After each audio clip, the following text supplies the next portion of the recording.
Welcome to Journeys the Talk Show. Our show is now streaming live and is hosted by Sean Hall, coming to you live from Barbados. Leroy Trotman, streaming to you live from Toronto. And I'm Brett Callahan, coming to you live from my Caribbean island of Barbados. It is now 7 p.m. on Thursday, June 2nd, 2022. Our show is proudly sponsored by the Barbados Turf Club, horse racing at the Garrison Savannah, the Barbados Tourism Marketing Inc., who is inviting all of our listeners to come to visit Barbados, and MP Equine, McKee Pownell Equine Services.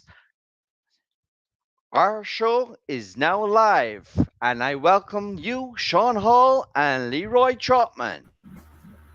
Hey What's up, guys. guys? Good night, guys. Good night. How things? I'm good, man. All good on my end. Great. But it's good. It has to be good on your end because your jocks are just winning races like crazy, man. Hey. Wow. Hey. You know the race is not for the swift, Sean. Whoa. Whoa. Congrats, though. Congrats, my brother. Thank That's you. great. Thank you. Good to see everyone doing well, and Yes. life is progressing, and being successful at the same time is great. Yes, of course. Very much so. Of course. And before we get any further into our conversation, I wanted to say today I had a spoke on the phone with Sheena Ryan, and she was out and about having one of her friends up there pushing her around in a wheelchair. So she's up and about, not on her feet yet, but up and about. And she got the cast taken off her arm. And a week today, she'll be out of the hospital and at her mom's house. So, in other words, she's doing pretty good and coming around. So that was good to hear her voice today. Yes, we can't forget Very about the good. fallen ones, fallen jocks. The fallen ones. It could be anybody tomorrow, Yeah.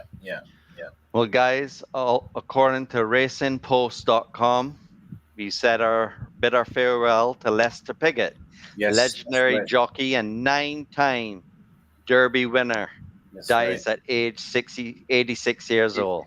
Yes. And tributes are pouring in from across the racing world and beyond, following the death of the legendary rider at the age of 86 years old.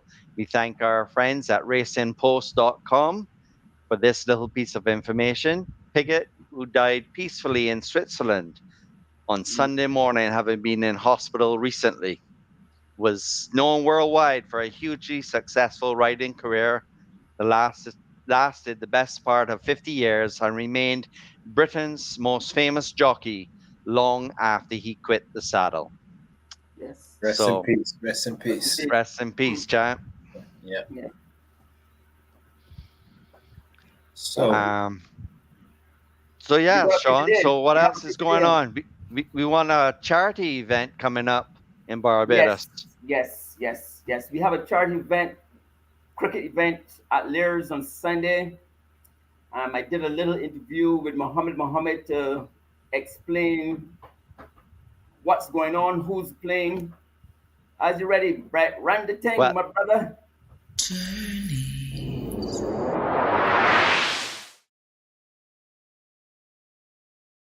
This is Sean Hall here from Journeys, here to discuss with Mr. Mohammed the charity match on Sunday. Tell us about it, sir. Hi Sean, glad to have me on the show. It's the inaugural Sir Charles William Memorial Cricket game. It's for charity. The first recipient is one of the staff at CO Williams Construction. It starts at 6 p.m. at Lear's. The concept came about in the name of Sir Charles because when he was alive, he was a charitable person. Right. So we want to continue Sir Charles' name in charity. Yes. So I came up with the idea and approached Sharon Carew, right, which in turn liaised with the family, and they all agreed to have this game. So come this Sunday, 6 p.m., day before your bank holiday, no reason to be home. You come on out and support the cause. Great. Who? Any stars or who will be playing? Tell me who. You're the first. Oh Lord. Yeah, so if your name is anything to go by, but your dad, even if you do half as good as him, I know the Barbados Turf Club can win. Well, I got 5 wickets for you guys. Yes, you one did. match, but I have not come back to that form 6. Yeah, it's true. Well, everybody goes through a patch. So I hope the patch is over for you. Well, I'll come back to farm. The only problem is I'm getting older every year. We all are. But I'm not practicing. Don't worry, you will get there. We will get there. In the meantime, we have karaoke on the night. Yes. And we have prizes going to be for the karaoke, and we have other prizes for the patrons. So the patrons are not left out. Okay, great. Yeah, they all could be part of it. Yes. Yeah. We have other names. We have even Dwayne Smith promised to Dwayne play. Smith. Yeah, he's a racing fan. Intend to be a race horse owner someday. So he's here every morning. Batsman. Yeah. Wow. Yeah. Yes. So he's playing for the Barbados Surf Club. So Yes. that's one big name. He's on our side. He's on our side. Yeah. Great. And we have our usual team that like captained by Michael St. Hill. We have Ray Williams. We have Melts. Yes. We have his Got a lot brother of Mario. youngsters, a lot of youngsters, Yeah. yes. We have quite a few Good. youngsters playing for the Barbados Surf All Club. right. I'm sure the CO Williams will be coming with a hard team, so we got to pull out all stops. All right, sir. Well, Mr. Mohammed, thank you so much for letting us know what's going on. Yeah. And I'm hoping So- that a lot of you people come to support this venture. Yeah, just let me remind the public out there, Sunday, 5th of June, 6 p.m. Lears. Great. Thank you very much, sir. Thank you. Thank you. All right.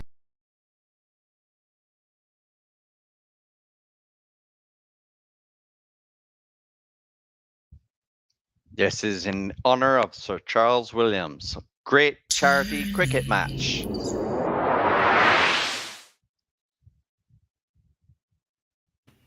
So Sean, everyone in Barbados, come on out and support this for Hey, our Sean, sponsors, the Barbados Turf Club.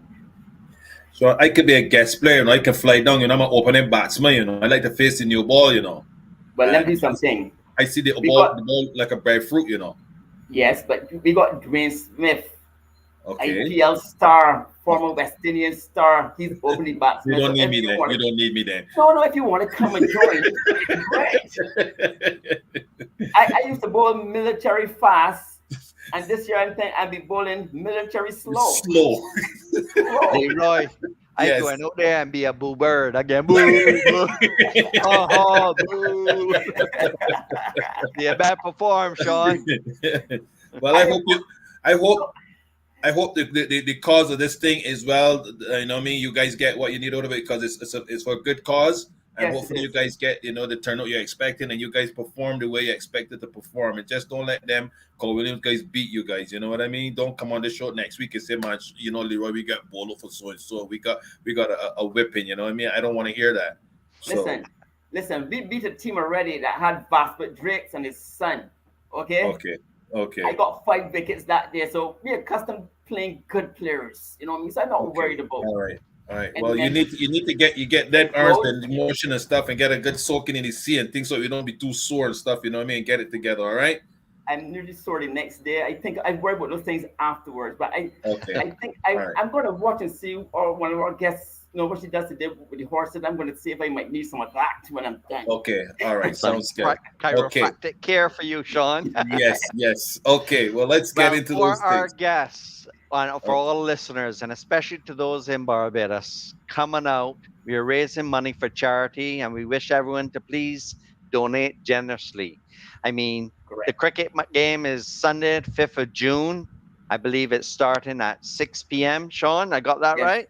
That's right, 6 p.m. 6 p.m. at Lear's Cricket Grounds. Yes. And we want people to bring their picnic baskets, folding chairs. It's going to be a fun, charitable event, all in honor of Sir Charles Williams.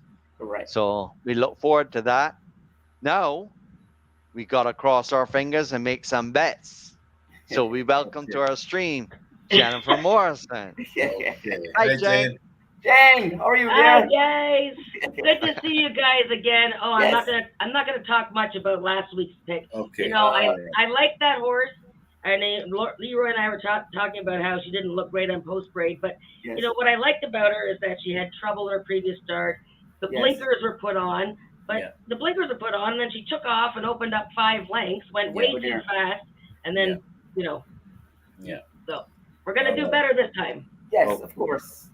There's always a better month the next time. Let's That's roll. right. The floor is yours. Give us our audience that tip now, so that we can revamp from last week. Okay, so I'm going to focus on the Royal North Stakes, which is a Grade 2, a very nice race at Woodbine on Saturday. It's the 8th race. It's on the grass. I'm going to show you a quick replay of a horse that I quite like. I'm going to give you an exactor box. But let's just first look, and I'm going to be able to talk a little bit here without making it too confusing. But we're going to watch the 5-horse Boardroom in this replay coming up of the race from May 8th, which was the win. You're going to watch the 5-horse here. Yes, she's even money. Very top sprinting mare here. All in, locked up. Watch the 5. Off they run, a great start. Showing speed, Artie's Princess for the early lead. Away well, Our Secret Agent, Dirty Dangle, Dreaming of Drew, and near the inside. Coming through is Lorena. Artie's Princess narrowly in front. Boardroom second last, only about 3 off the lead. And last of all is Millennium Force. And Artie's Princess still narrowly in front with Lorena the inside, ahead away second. One away third, Our Secret Agent, covering Dreaming of Drew from Dirty Dangle. Boardroom tucks up nicely the rail. And on their outside, Millennium Force. Out in front, Artie's Princess getting clear. So there's a 5. By a length for Ray Things were going okay until then. Our Secret Agent from Lorena. On the outside, trying to run home is Millennium Force, and up the centre is Dreaming of Drew as Dirty Dangle drops to second last. Boardroom's got to come from last. The top 2 have got right away. Artie's Princess in front. Our Secret Agent second, and here comes Boardroom. Centre line from the back. Our Secret Agent about to pounce on Artie's Princess, and Boardroom's 4 behind, and it's Kazushi Kimura and Our Secret Agent in front. Over a length to Artie's Princess, about 3 lengths away came Dreaming of Drew and Boardroom. Our Secret Agent's got a winning break here in the Whimsical Stakes. Our Secret Agent. Yeah, so the race was lost there. Agent by 2 3/4. Boardroom second. Dreaming of Drew third, and Artie's Princess fourth. A gap away, Millennium. Yeah, so the race was lost there for Boardroom. Midway down the backside when Luis Contreras elected to go inside. Not his fault. It's just things got bottled up, and by then the winner was long gone. So she's making a grass debut in the Royal North. So that's a bit of a question, but she does have turf breeding. I love the way that she has this long reaching stride. Her mother won on grass, actually going a mile. So I quite like that. Her sire, Commissioner, is a pretty good turf sire as well. So I'm going to put Boardroom in the exactor box. I mean, this is a really good race now. So I'm going to use the 2-horse In Good Spirits with Boardroom. This is the shipper for trainer Al Stahl. This is a filly that actually was raced against a Breeders' Cup turf winner not too long ago and ran very well. So In Good Spirits is a horse to watch. The 2, the 5 Boardroom, and I'm going to throw in the 8, another Mark Cassie horse here. He's got a few, super sensational. And she's by Curlin, making her grass debut, but she's a very class filly, and I think she might take to the turf. So it's 2, 5, and 8 in the Royal North Stakes, the 8th race, Saturday at Woodbine. Excellent. Great. And don't forget. Yes. Run with a mighty heart. Yes. Yes, and there's so many pictures in here, lots of fun pictures. It's just a fun story. And everybody will like it, and I hope that you can find it on Amazon, or come and find me at Woodbine. I'm very easy to find. Great. Support Jen. Well, you're nominated for an award, aren't you, Jen? Yeah, I'm a finalist for an American award called the Dr. Tony Ryan Award, and that's for horse racing books in North America. So hopefully we'll find out soon. I know that's not my dog, because my dog's right there. No, that's my dog. It's your dog. Yes. You're going to beat on him in a minute, aren't you? I'm not really. He's doing his job. He's doing his job. Somebody's out there. He's dealing with a problem. Well, Jen, we want to thank you, Jen. When we came on to test backstage, you were saying some lovely words that we would love our viewers to know how you thought our last episode was. Would you like to share that with our listeners out there? I'm lucky enough to contribute a little bit to your wonderful show, and then I enjoy watching the rest of it. And there was a feature on Marianne DeGans and Corsi, who Sean has in Barbados there, which we're all very fond of Corsi. And Corsi is actually talked about quite a bit in my book, because he was Josie Carroll's Queen's Plate favorite the year that Mighty Heart won it. So it was a very moving piece. I was very teary.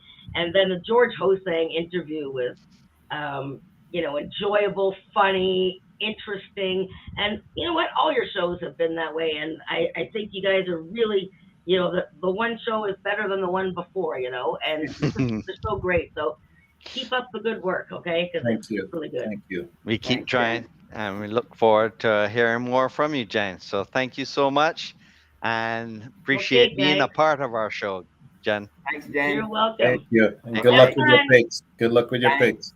Thanks. Thank Good you. deal.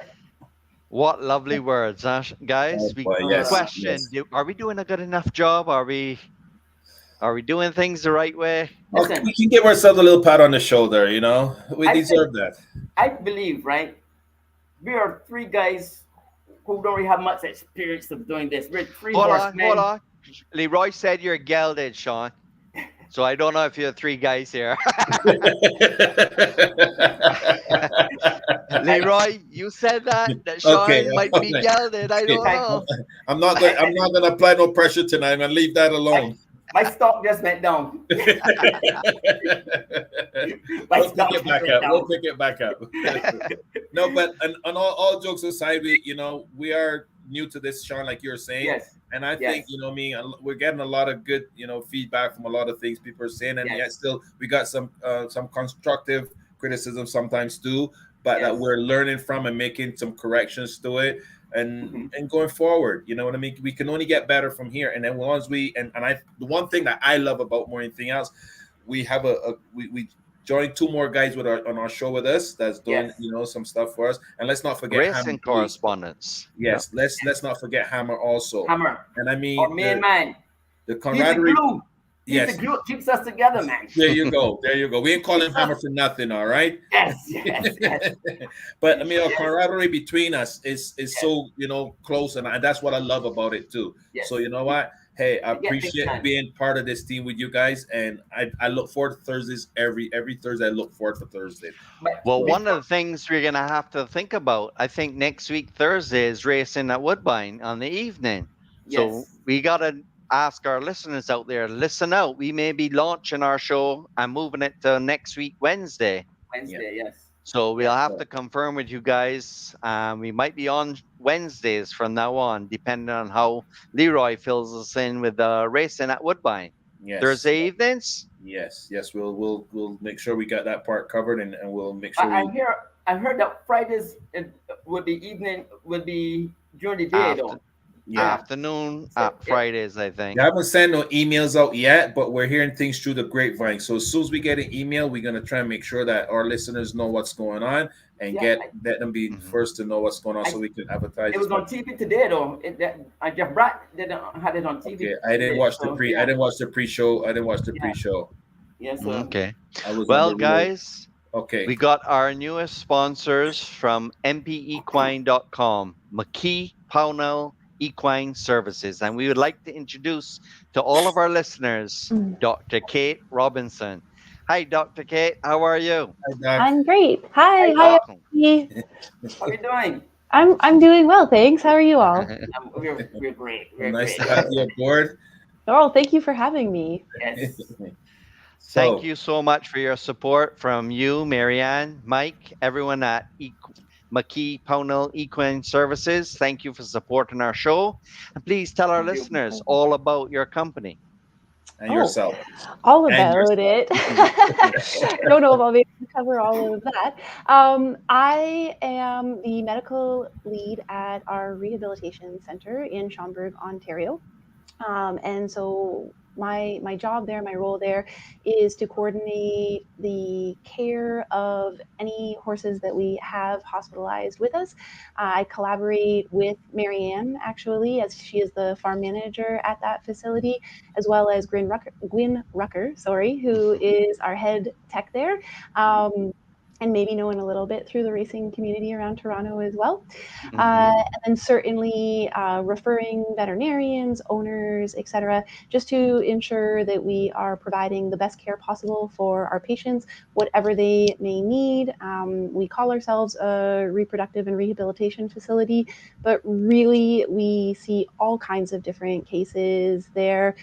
We take care of horses after a variety of surgeries.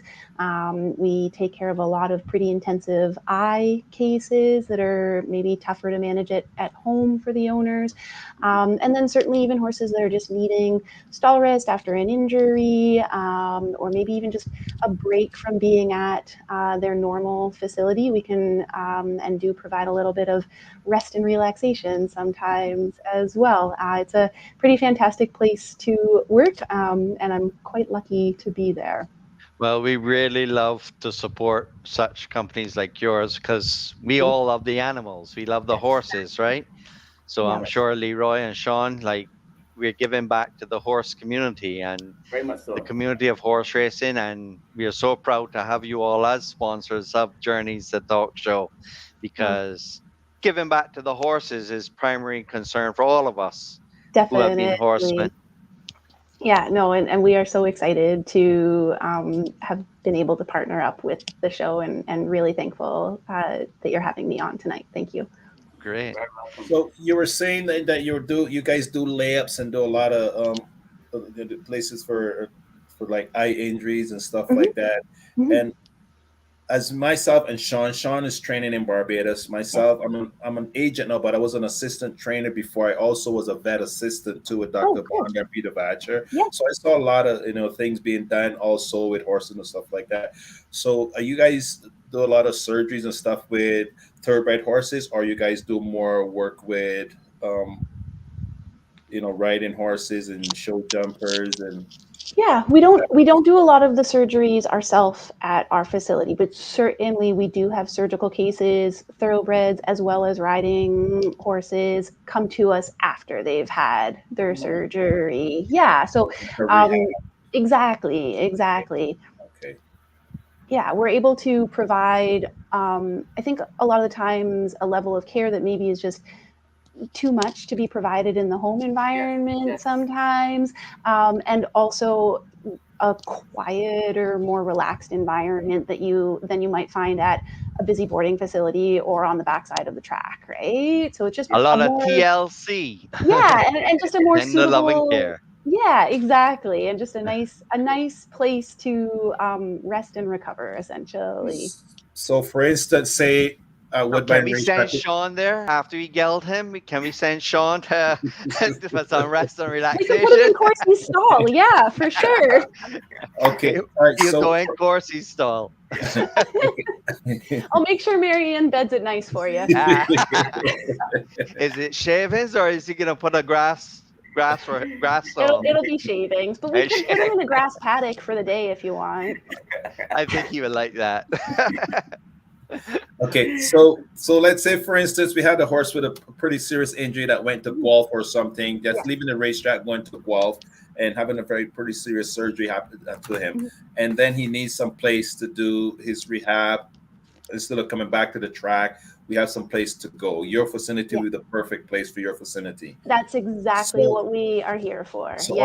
our listeners out there listening right now, and a lot of Woodbine listeners are listening to you. Mhm. So just feed us with some more information then. Yeah, so I guess we've got a 19 stall facility, along with 4 what we call rehab paddocks, so essentially stall size, so very small, but just so the horses can get outside, have a bit of a mental break from being in the barn, but are still contained, and on, quote unquote stall rest. We then have some larger grass paddocks that we can, as we're going through their rehabilitation program over time, graduate them into larger spaces. We have a large indoor arena for hand walking, lunging, under saddle exercise that all of our staff provides. We also have in the past and are open to outside riders coming in if that is the preference of the owner or the trainer of the horse. Once the horse gets to that point in their rehabilitation, we are open for all lengths of stays too. So, some horses are only with us for a week or two. Some horses are with us for 6 months. And it really just depends on what they are recovering from, and the abilities of the owner or the trainer at the home facility to care for them. We have 2 wash bays, I guess, if you will. We do a lot of cold hosing, etc. As far as rehabilitative type therapies, we use a lot of PEMF, so pulsed electromagnetic field therapy. We have a beamer blanket that is used regularly on the horses. Gwyn and myself will set up what we call our in-hand or install exercises. So pretty much every horse in the facility, even if they're on strict stall rest, we do create an core exercise program for them so that we are doing our best to maintain their top line and abdominal muscles, those structural postural muscles, while they are on rest. So hopefully we're not too far behind once we get starting to actually exercise them again. Yes. You had sent us a lovely little short video that Yeah. Please tell me more about it while I show Sure. it to our guest. For sure. So kind of in line with what I was just saying, in addition to other complementary therapies, I've recently become certified in chiropractic or veterinary spinal manipulation therapy. So this is a video of me treating one of the patients at the farm right now. Chiropractic care, same as in people, is really about identifying specific joints, whether that's in the spine or the legs, that are restricted and not moving properly, and then using short, quick thrusts to help get that joint moving properly. You can see he's having a really good release there after that last adjustment. So get the joint moving properly and get the nerves and the nervous system associated with that particular joint moving, feeling better, firing better. So it's really about helping pain control, helping mobility, and helping performance, and just helping the animal overall feel as good as they can.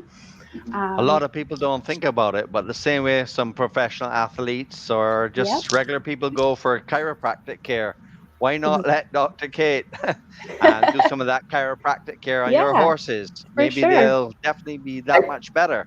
I don't know if you guys noticed though, when she was working that horse, when he started to lick his mouth. Yeah, and she mentioned that. She did mention that too. Yeah. No, that tells you, that's really working. It's really exactly. Yeah.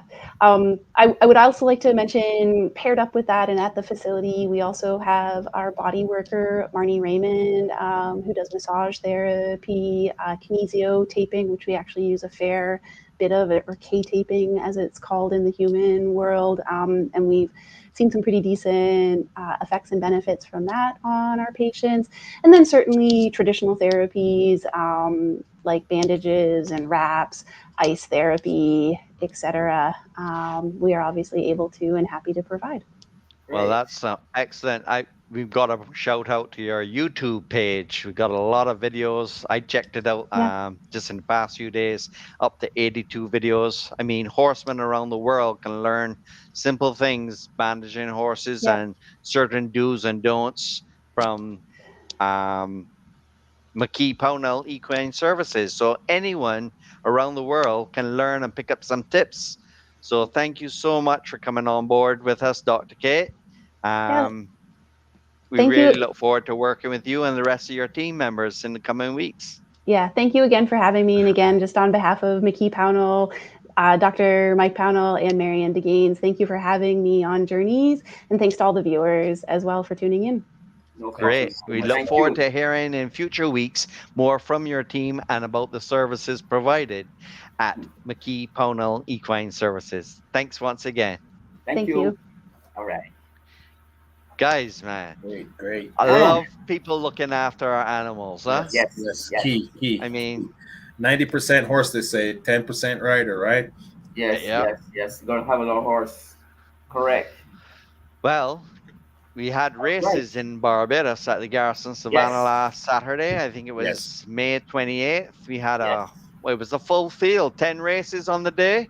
We had a few little delays and stuff, but man, oh man. Let's talk about it. To welcome to our show the newest, no, not the newest, but she's the first Barbadian woman of color ever to win a race at the Garrison Savannah. Welcome to Khadija Arthur, the newest jockey who has won her first race. How are you? I good, are y'all? Great, man. Let Well, me introduce the guy from Toronto here. My name is Leroy Trotman. I'm Patrick Husband's agent. yes. To meet you. Same here. So, guys, this is your guys' guest. So let us know. Listen, I'm so happy that she. I mean, it all started. We had a conversation. We were talking about her for a while. You know what I Yes, mean? We had yes. Emma on. We had Chantel Sutter Chantal. on, Chantal. and we always was trying to get that message to you that how much women How have to do important. to, and you actually got the message, and the improvement was quickly followed. Tell us about it, man. Yeah. Don't be Can nervous. Don't be Don't be just nervous. nervous. lean Don't forward be a little nervous. closer to the microphone. We can't hear you. It's just this is Excellent. just like riding a horse here. So share your little story with us after you because I How heard so was much it about since you it. got your jock's license? Had a little fall here or there, but thankfully you were okay. Yes, Tell yes. us all about that experience and then to last race day. So I started my journey at the Harsh Charity for Robert Pierce. It was back in 2019. My friend Rico Harewood, he posts on his WhatsApp status that it got jockey school. So I messaged him and I told him, well, I'll be interested in coming. Then he introduced me to Robert, and then from there it took off, and I started working horses with Robert, learning basic stuff, and then I, I got my exercise license, At the and garrison, huh? mhm, Good. yeah, and I worked a couple horses on there for Robert Pierce, and then I met Mr. Chandler. So Okay. he had a great horse. At that time, it was 2 years old, and I told Mr. Chandler, I could work that horse. Good morning, Mr. Chandler. Can I work that horse for you? And he was like, No, I want a big jockey. And so And what did you tell him? I said, all right. I just walked away and like I keep asking him about it, and he was like, No. And then one morning I stayed home, and Rashid he called me and told me that Mr. Chandler was looking for me this morning to ride the grey horse, and I was like, Uh-huh. What? And then I started working horses for Mr. Chandler on the track and on Excellent. the farm. Yeah. Great. Excellent. Like I rode back in the days when with Chantel started off, and when Emma started, I had retired. But just to see their regime, they have fitness experts training them, and I was like, wow, they're um, females, but they really commit to the athleticism and building up the strength for their bodies, and was really impressed with how they took it. So it was great to see you come along and do those couple rides. And I was so sad when you lost by a nose 2, 3 weeks ago, but then you came on and tell us about that last winner on Saturday. Well, actually, I don't even know that I won because when I crossed the finish line, I saw the guy next to me. He was celebrating, and when I went across the back now, my friend Uh-huh. Shaquille Bellamy, fellow rider, he told Right. me, "So you get up, girl," and I was like, "Nah," and like I wasn't happy at all. And No. when I get further down the rush, see me and rush all over. So you in the race, you can't hear the crowd, listen to the crowd. And I was like, well, then all the smiles come and all the came. Well, What saying a that about the winning that race, I found out that this little kid that always on our show had sent you a link of what Yeah, Emma, and you yeah, watched that link. So what that watching Chantal. that It was Chantal. it was Chantel. So okay, I also thought it was Emma's also, but anyhow, saying that you watched that and you did something after you watching that. Tell us a little bit about that. Oh, well, I used to work out like 4 times a week. And like after I fell in, became second because my leg gave out on me. So Yeah. when I went back to the gym, my gym instructor, Anthony, he told me, all right, we don't work on these legs. So we did one leg day 4 times a week. So well, we good was job.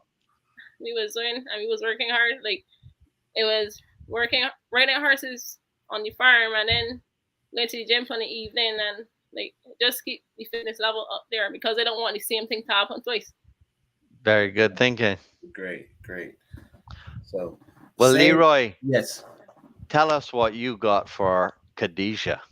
Well, I have some. I talked to some person today, and I asked him to do a little video for you, and I just want you to listen to what that person had to say.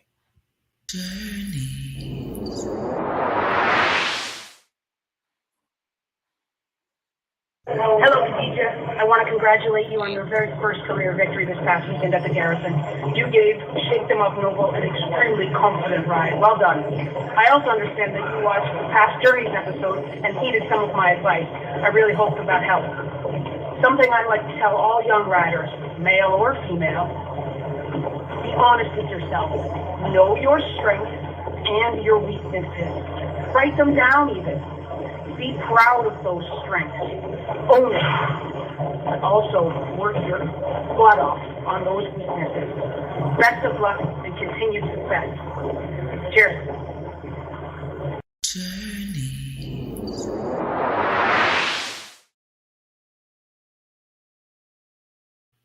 Surprise. Well, this is You all got about you. Leroy to thank for that. What a great idea, Leroy. This is all about you, and you're young in this game, and that you're welcome. And just remember, that's just the beginning, though. You've just touching the surface, and just remember the hard work that you have to put in. Forget about the female thing. Forget about all the other guys. It's all about you. You know, I'm a jockey's agent, and I represent one of the best riders in Canada. You know what I mean? And I seen the work that a lot of these guys put in and day out. So now your trainer's making you work those legs harder. You got to decide now how much harder you want to work now. Because those boys down there can't mess with you as long as you put your mind to it, right? It's very important. Those boys want nothing to do with you. Just remember that. It's all about you. All right? Those are my words to you. Well, Khadijah, Leroy had the idea, and we got Emma Jane Wilson today at races, right, Leroy? You got her to give that little 40-second, 54-second clip. Yeah. Congratulating you, Khadijah.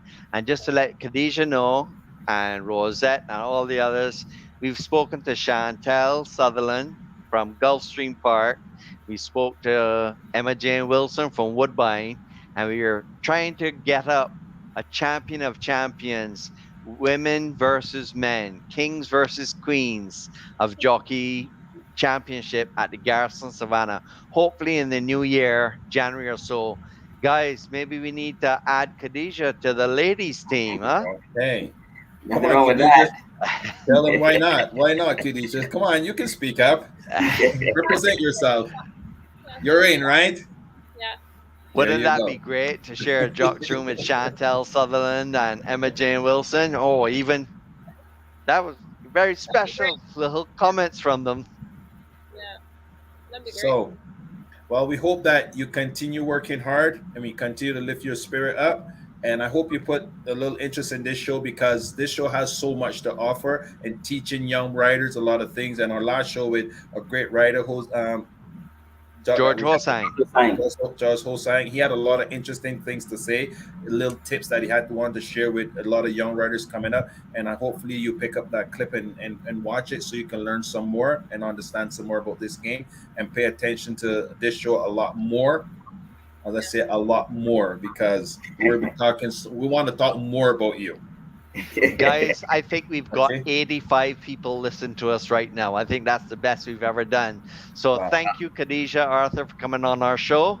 Good luck. I believe the Barbados Turf Club has horse racing on June 11th. That's next Saturday. And we look forward to supporting the Barbados Turf Club, Rosette, Mohammed, and everyone remember to go out and support this cricket charity game on Sunday at Lear's Plantation, at Lear's Grounds. 6 p.m. Bring out your cricket. We're going to see Sean Hall. Sean, you bowling? What kind of bowling you going to do? Military slow. I tell you, just slow.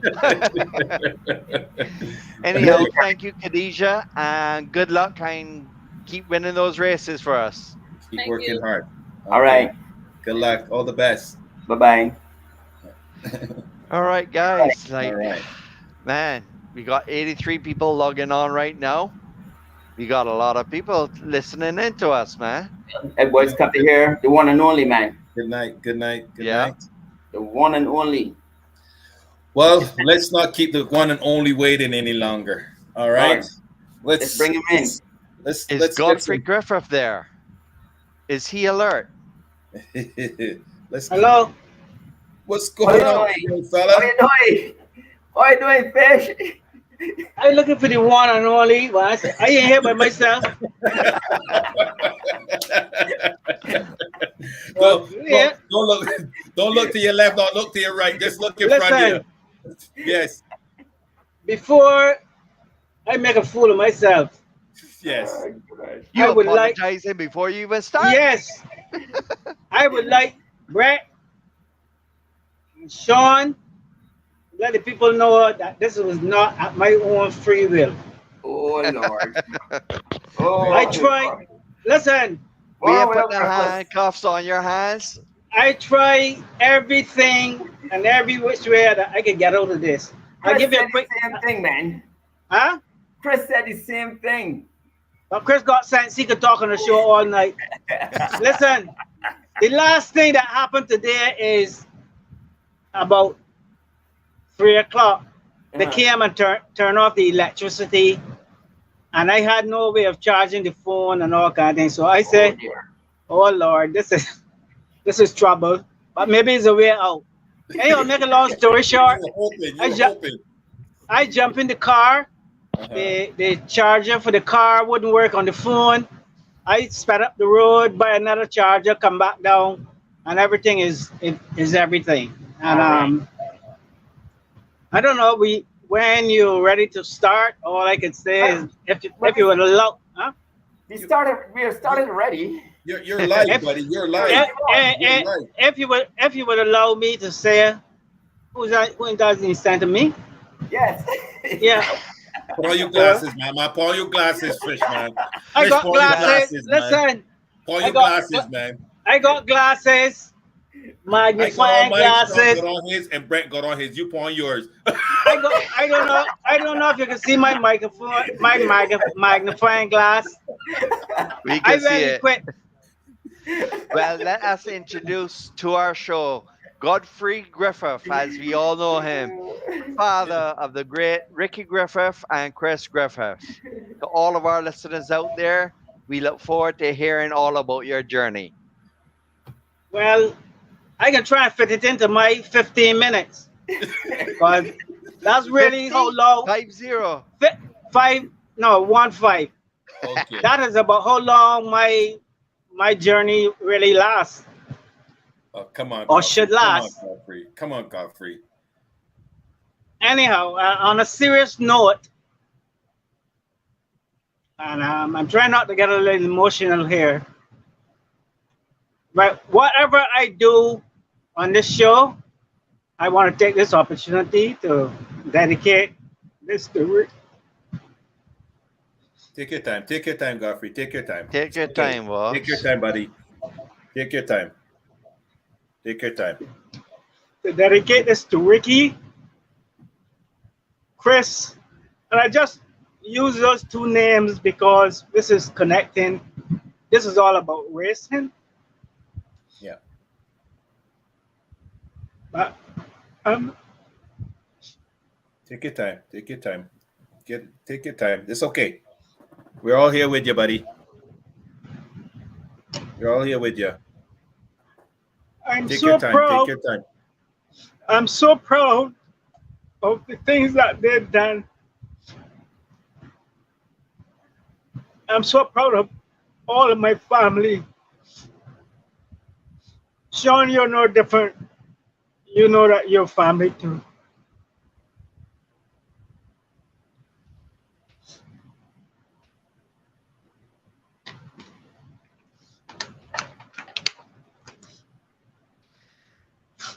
Well, I am proud Okay. to say you've done a great job for Chris and Ricky, and to see the love pouring out. Thank you, You Mr. know, Griffith. you know what? I had a small part, but Ricky had such good guidance in his introduction to racing and whatever. Now that now that I can remember not to disrespect the great one, they had more guidance from Sir Wesley Hall than they could have ever gotten from me. If they got anybody to thank, Wes deserve that thanks. All right, I think I got myself together a little bit. Well, Godfrey, we got some people logging on, typing in. Edwin Weeks says, "Good night, Godfrey." Everybody's night. saying blessings from Ryan Thomas. Isn't that a Trini jockey, Yes. Sean? Yes. Yes. Thank you, That's, yeah, Ryan. Ryan Thomas, for sending out blessings to Mr. Ryan Griffith. Ryan's in China now. Hanif Imamali is wishing us all good night. Trini. So we got a lot of people logging on. Our Trini Godfrey, friends that are in the house. Our Trini friends.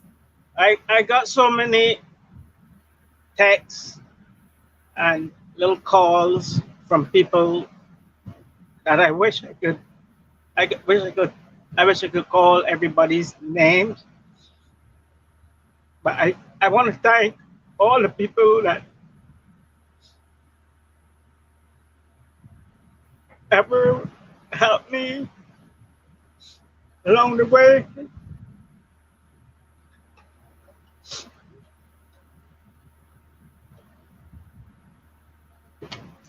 And Well, most you of all, earned it, Mr. Griffith. You earned it. I don't know. I'm glad that some people could still see that, because I'm not proud of it. I'm not proud of a lot of things that I've done. We're all not perfect, Godfrey. We're all not perfect. But the people that was always there for me, my family, they know who they are. And I thank them from the bottom of my heart. I'm not much this with words, but I'm so proud of my family. And I'm not talking just about Ricky and Chris, because wrestling is only a career and that lasts for a short time, longer for some of us. My sisters, their kids, oh my God, I can't call everybody's name. I can only say all the people in British Hill. I was the only semi-successful jockey in Barbados that didn't have fans. I came from British Hill. I didn't have any fans from British Hill. How could I call or look at these people as fans when I grew up with them? And if they were my fans, I was their fans too, because everybody had, all the guys that I grew up with was good at something, whether it was cricket, running, goats, riding donkeys, you name it.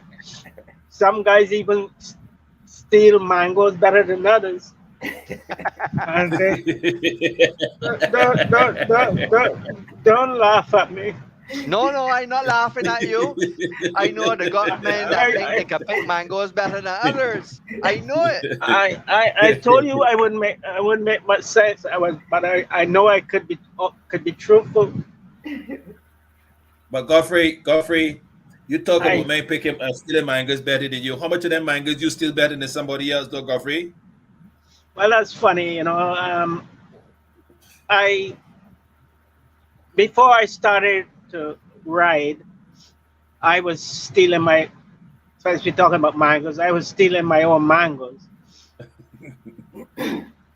But when I started to ride, I was maybe a little bit ashamed to get caught in somebody's mango tree. So the guys used to steal mangoes and bring to me. And talking about mangoes, You said people steal mangoes and bring for you, or well, you like steal them and bring them no, for no, other people? no. Like when I started to ride, I started going to Trinidad and coming back, and whatever. I'd be sitting in the old veranda. Sean, you would know the old house.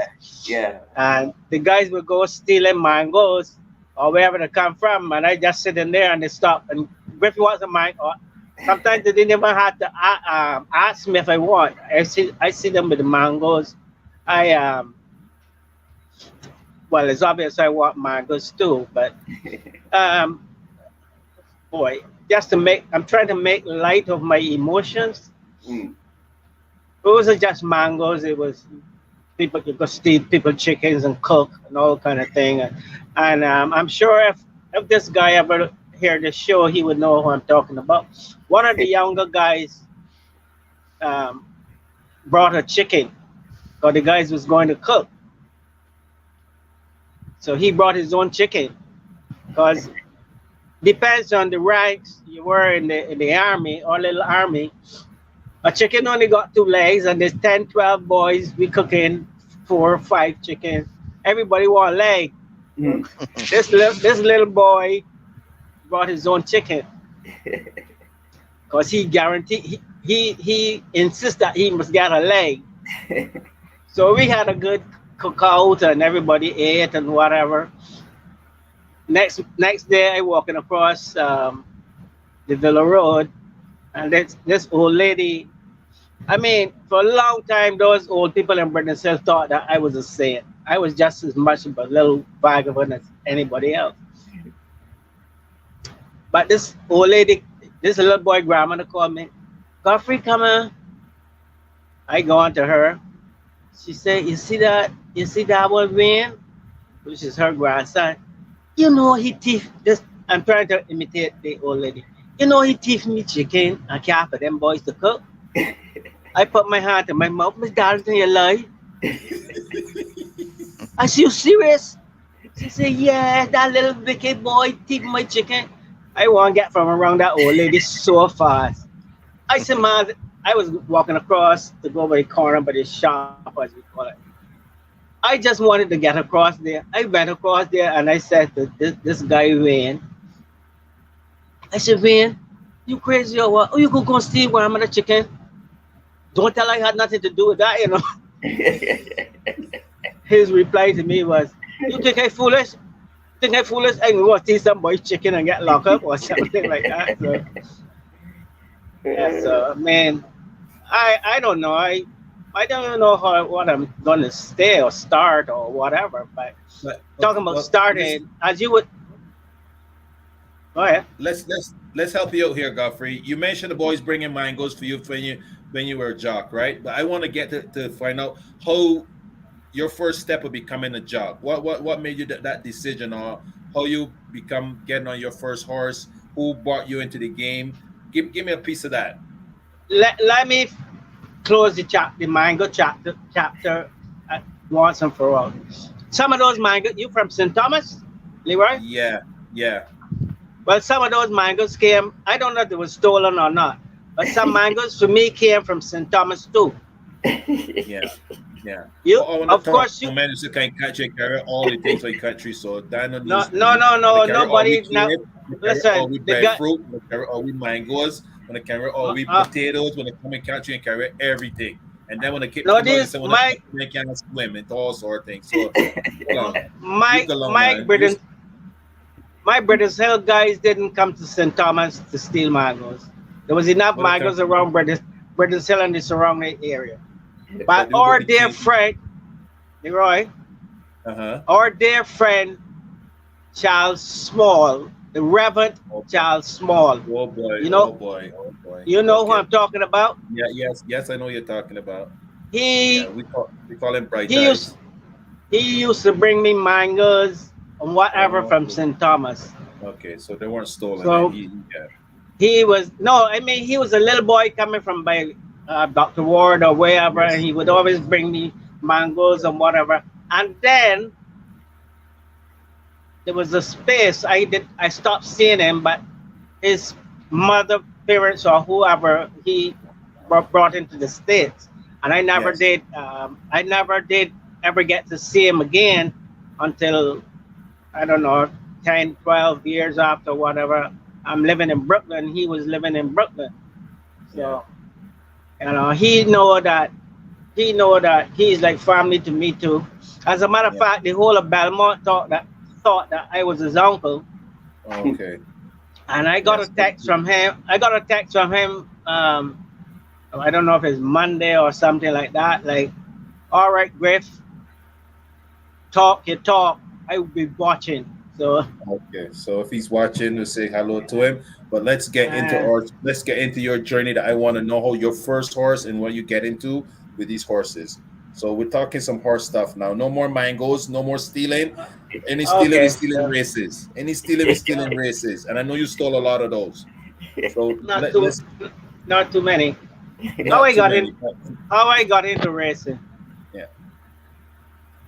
It was like a last resort, because I tried just about everything else, from being a beach boy. Not when I said beach boy, spending more time in the water than I spent out. And after a while, I learned welding for 2.5 years. And for some reason, again, the guys from Berners-Hill thought it was maybe a good idea to encourage me to ride. But you don't have to really tell me to do something twice. And I started very late, and I wouldn't advise nobody to start that late. As a matter of fact, I like I'm already a fan of the 11-year-old. Start them young. That's my Your boy, Leroy. That's yes. that's my take on whether you don't have to be a jockey, but the younger you are and the more you learn about horses and whatever, if that's what you want to do in the long run, it would always pay off. I must get in a few little I don't even know what to call it, but you see, the world will never know that Ricky's the youngest Barbadian that ever rode a horse. And I can explain that. Before you get into Ricky, how how young he was, you're still skipping away from your journey and where you started. I'm not. Hey, I'm not skipping away from anything. I'm old, so you gotta give me some time to get there. unless my 15 minutes is up already, I'm willing to go. No. I got some fans out there wants to get into hearing that first horse you put your legs over and get going. It's gonna take a little time to get there. Or to answer you quickly, the first horse I put my leg over, I don't even know the horse name. I don't know if he had a name. Because there was you don't have to find a name. Hey. The first horse I ever got on was an old lady in Berners-Hill, because all the people in Berners-Hill had these things was old to me at the time. There used to be a big gray horse tied out on the cricket field. And when we can't find nothing else to do, somebody thought it was a good idea. Let's go ride Mr. Roberts' horse. But guess who's the crash dummy? Me. So you're asking me about my first horse. First horse, huh? Yeah. First horse I rode was on a cricket field. He bucked me off and really hurt the back of my heel badly. And I might have been 15, 14, whatever. I never really thought about this, the racehorse thing or trying to be a jockey or whatever, until I was 19. At 19, which is very, very late. Don't ever do that, nobody. At 19, I went out to Dr. Provers's father's farm, and anybody who wanted to be a jockey, that was the place. All the guys used to be over there. So we would go across, walk from British Hill to Government Hill, just to go over there and see the horses, but you don't get a chance to ride and blah blah blah. And then I moved from there, went down Black Rock by a man called Ellis, who had these horses in the stable in Black Rock. And I waste my time for like 2.5 years down there, talking about I'm learning to ride. I mean, weeks and months will go by and I don't get to ride a horse, unless we ride the brood mares or something. And until, well, here I am now. I'm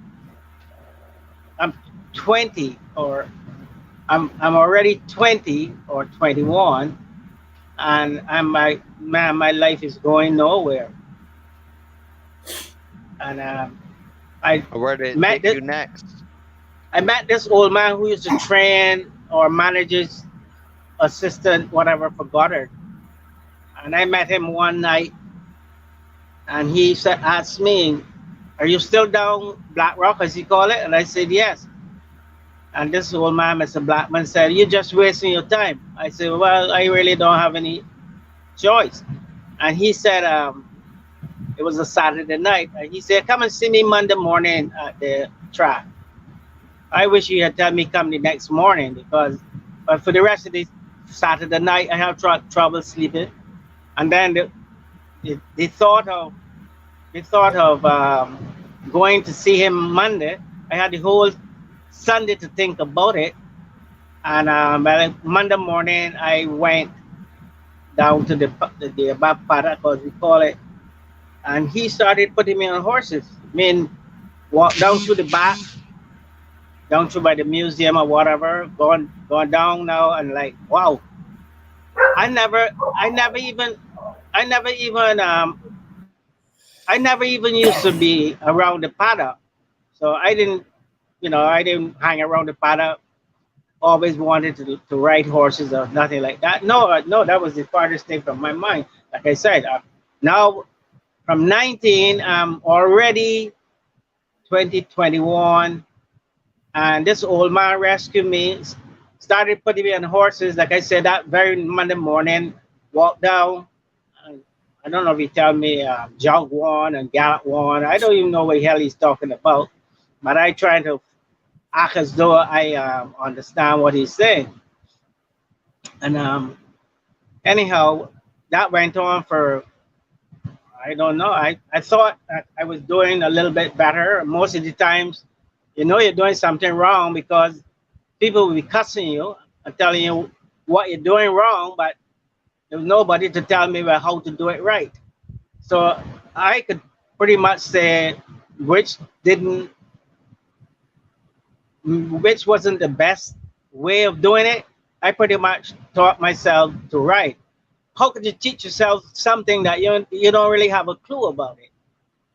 And it felt to me like I was hanging around, getting on horses in the mornings, galloping. And out of the blues one evening, the same old man Blackie said that he heard that another guy who was learning to ride at the same time was getting his license. And he said, "Well, if you're getting a license, you got to get one too." And I thinking to myself, license to do what? And he told me to write a letter to the turf club. Back then, you would either write a letter or have one written for you and get the approval of some trainers. And I did. I told him I would, if he don't mind, I would rather get the letter typewritten by my sister. I didn't tell him about my sister, but I know that was the smart thing to do. And I had that done, and a couple of trainers signed it. One of the trainers I remember was Freddie Turkle, an Englishman. He used to train for, I think, David Seas and Bernard and whatever. And a few other guys signed it, and I don't remember who else did. But it wasn't too long before I know I find myself now going to the starting gate. I've never ever even walk a horse through the gate, but here I am going to get a license A and jock's trying to do this license. with a job's license, and I never even had a chance to do this before. But I am a guy that would try just about anything once, and the gates open and the horse kind of stood there for a little while, and I finally she came out, but none of the two of us was didn't know what we was doing, and somewhere down by the half mile, I get her stopped. I had a little conversation with her, some boots in the belly or whatever, and let her know, man, you messing with my career here, you know. Right. I need your help. You don't depend on me for no help. And went back again, and this time she jumped out a little bit better, and I came back smiling like I just a hero, just got my medal. And I heard those people from around Dales Road, and everybody crowded around. You know when these things happening at the gate, they would always have the race fans, railbirds or whatever, passing their opinion. Real birds, Yeah, yeah. railbirds. Oh, he did good and blah blah. I said, who they talking about? Could be talking about me. Went back in, and next thing you know, the guy is telling me that I got my license. I said to myself, wow, man, this shouldn't be the way it's done. But anyhow, that's the way it happened. I don't know, it might have been less than 2 weeks or whatever, these races. And they nominate me on the same horse, a horse called Touch and Go for Goddard. Hmm. And I had this I had this strange feeling like going down in front of the stands. And let me tell you, people races don't really have the crowd like they used to have back then. But I get myself together as good as I could. Went down to the start. I This you could was your call it, first race? yeah. I flop around there. Thank God I didn't drop off like the young lady, and I'm not saying that as poking fun at her, because even if I poke fun or she think I'm poking fun, I also could give a little advice if she was willing to take it about how it's done. Because I would say without any reservation, there's not a whole lot of things that I could do, and if I couldn't ride a horse or ride races in the standards of Caribbean racing, but then I was good. I can't do nothing good then. So Godfrey, how long before after you got your license you rode your first horse in a race? I And just, also how long you got to with your first winner? How many mounts you roughly how many mounts you had before you got your first winner? if I remember correctly, it was like I went in my 18th ride. 18th. And how long before you got your license that you got your first mount? I I don't mean to talk like I'm chastising you, but I told you I went from riding for 2.5 years down on a farm, or supposed to be riding. I was just cheap labor down there, cleaning the man's stalls and you name it. And never nobody to teach you anything. There was no horses down there to really ride. Sometimes we go and ride the man brood mares and whatever. So I spent 2.5 years in Black Rock on a farm. Yeah. And then within, let's say in the space of coming to the track 2 months or borderline 3 months, I went from never rode a horse at the Garrison, Getting your flopping, license. flopping around there in the mornings and whatever. And you only know that partly you did something wrong when you hear people cussing you or whatever. Guess what? I go back and do it the same way because that's the only way I knew how to do it. So, Right. do you understand, Leroy, what I tried to Yeah, say? yeah, no, Huh? I got all of that. But then you got your license. I want to know right after you got your license, what with your how long before you got your first ride as a jock? That's the question I'm asking. Okay. I would say maybe within the first two, after getting the license, maybe within the first 2 weeks. Because Okay. when I got the license races might have been, I don't know. I don't know if I should say the next week or the week after. So Okay. I went from Black Rock knowing nothing about riding, Yeah, getting your license in a short maybe time. 2 months at the track, getting a license which I didn't really deserve, to Yeah. finding myself in a race. Within another 2 weeks, when the next race day, we will say. Then Yeah. within 18 months, you had your first winner. After Well, your that first it. Right. 18 months, in 18 months, you got your first one. I just want to go forward a little bit here, skip a little things and go forward here a little bit, because I just want to get into a little more about your writing, because your writing career was great in Barbados, and we want to get into that a little faster than where we are right now. So I'm kind of pushing things a little bit. So you get that first winner after about 18 mounts, sorry, and you got going from there. Get us into where you become an apprentice, right? You're an apprentice, like what we call here a bug boy apprentice. You got going. Give us a little insight of when you really got going as an apprentice rider, among the riders that you were riding against, and some of those riders that you had to ride against among at that time, that we as our age youngsters would only hear about, but you rode it with them. My getting started or going, as you call it, was so spaced out, because to speed things up, I rode 4 races in Barbados after I got my apprentice license. I rode Yes. the one horse. I rode the horse I rode one horse twice, Yeah. and then 2 other horses. So it's 4. I rode 4 races in Barbados. I'm 21 and a half. Don't green as grass. Yeah. Rode 4 races. I finished 4th on one of the horses. I don't know if you could call that hitting the board. Yeah. And after that, I just jumped on a plane and went to Trinidad. Oh, Didn't there know you where go. where I was going. Don't know where I was going to stay, but that's the kind of person I am. So you weren't invited. You weren't invited down there. You just jump on the plane on your own thing, saying, "I'm going to Trinidad." Yeah, I mean, Okay. Okay. So when you got to Trinidad, who you met down there and got you into the game down there? well, there used to be an old writer called Van Lewis, and when he come to Barbados, I was 21, he's 40 something, and You knew him from him and Barbados. I knew him from Barbados.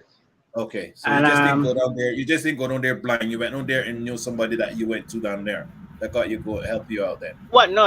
He just told me that if I ever come to Trinidad, he Okay. it's like telling somebody, if you ever go to Barbados or come to Barbados, just come to Britain and ask for Geoffrey. Yeah, gotcha. He told me if you ever come to Trinidad, just I live in Clarnet Street, St. James, and whatever. So here I am, jump on a plane, gone to Trinidad, got a taxi from the airport after the plane crash landed. My first trip to Trinidad. Yeah. Crash landed. Yes, my first trip to Trinidad, I experienced the plane, but crash landed song a little. Maybe Well, that's what I'm saying. You sound a little. They had to. The wheels of the plane refused to come down. Okay. So they had to emergency landing. They had to land on this strip of grass. That was on the WIA or what? I don't know. I know. No, I don't think it was BWA. It was. I don't even know if it was Liat, but all I know is it was one of that planes with the propellers or whatever spinning around. And we stopped in Grenada for a little while, pick up a few passengers, went on to Trinidad, and this thing happened. The captain made this big announcement about he's experiencing problems. He's gonna have to land without the wheels or whatever. Well, you got off that plane. You got off that plane safe and everything, and you got to the track. Well, it was because I was young and didn't want to die at that time. I told myself that when this plane touched down and stopped, nobody's supposed to get off of this plane before me. And when it stopped and it came to a standstill, I dove through the window over the plane wing, ran across the wing, jumped down, and I thinking now this plane is going to go up in flames. So I'm running as fast as I can to get away from this plane, which that never did happen. But yeah, that was my experience. So here I am now, like damn, my first experience on flying on a plane, and this happened. I don't even want to go back. I don't even want to go back on a plane. When I got there, it was coming up to the Easter meeting, just to find out. Well, apprentices can't ride here, not allowed to ride in a 6-day meet or a 5-day meet or whatever, unless they had experience of 10 rides experience. I only had 4. So I told myself there and then, I know I ain't going back to Barbados today, ride a race. And I learned, I stuck around. Maybe it was the best thing that ever happened. I stuck around Union Park and started to get on horses and whatever. You're an exercise rider. You basically became an exercise rider for a period of time. Yeah, but that's all I could have been. I mean, okay. Then so how long before you did that you were able to start riding? Then after was allowed to ride in Trinidad? Well, when the Easter meeting finished, I think it was the Easter meeting. When that meeting finished, there was a maybe 2 days or something in a reamer. My memory might be a little foggy, but that's okay. After the 5-day meet, that big meet as I call it, then there was a small meet, and they used to have like apprentice races or whatever. So here it is. I started galloping horses for anybody that would put me on them, and I got my first ride for a powerful stable. Man, back then Charlie rode for this stable outfit. He had some of the best horses. John O'Halloran. I rode a horse for him. And my first ride in Trinidad, my first trip to Trinidad in the plane was almost my last. My first ride in Trinidad was almost my last, because here I am, man, I'm riding for John O'Halloran. I beat that horse so badly. After the race, I'm saying to myself, it can't be the horse. It got to be me. But this man only have good horses.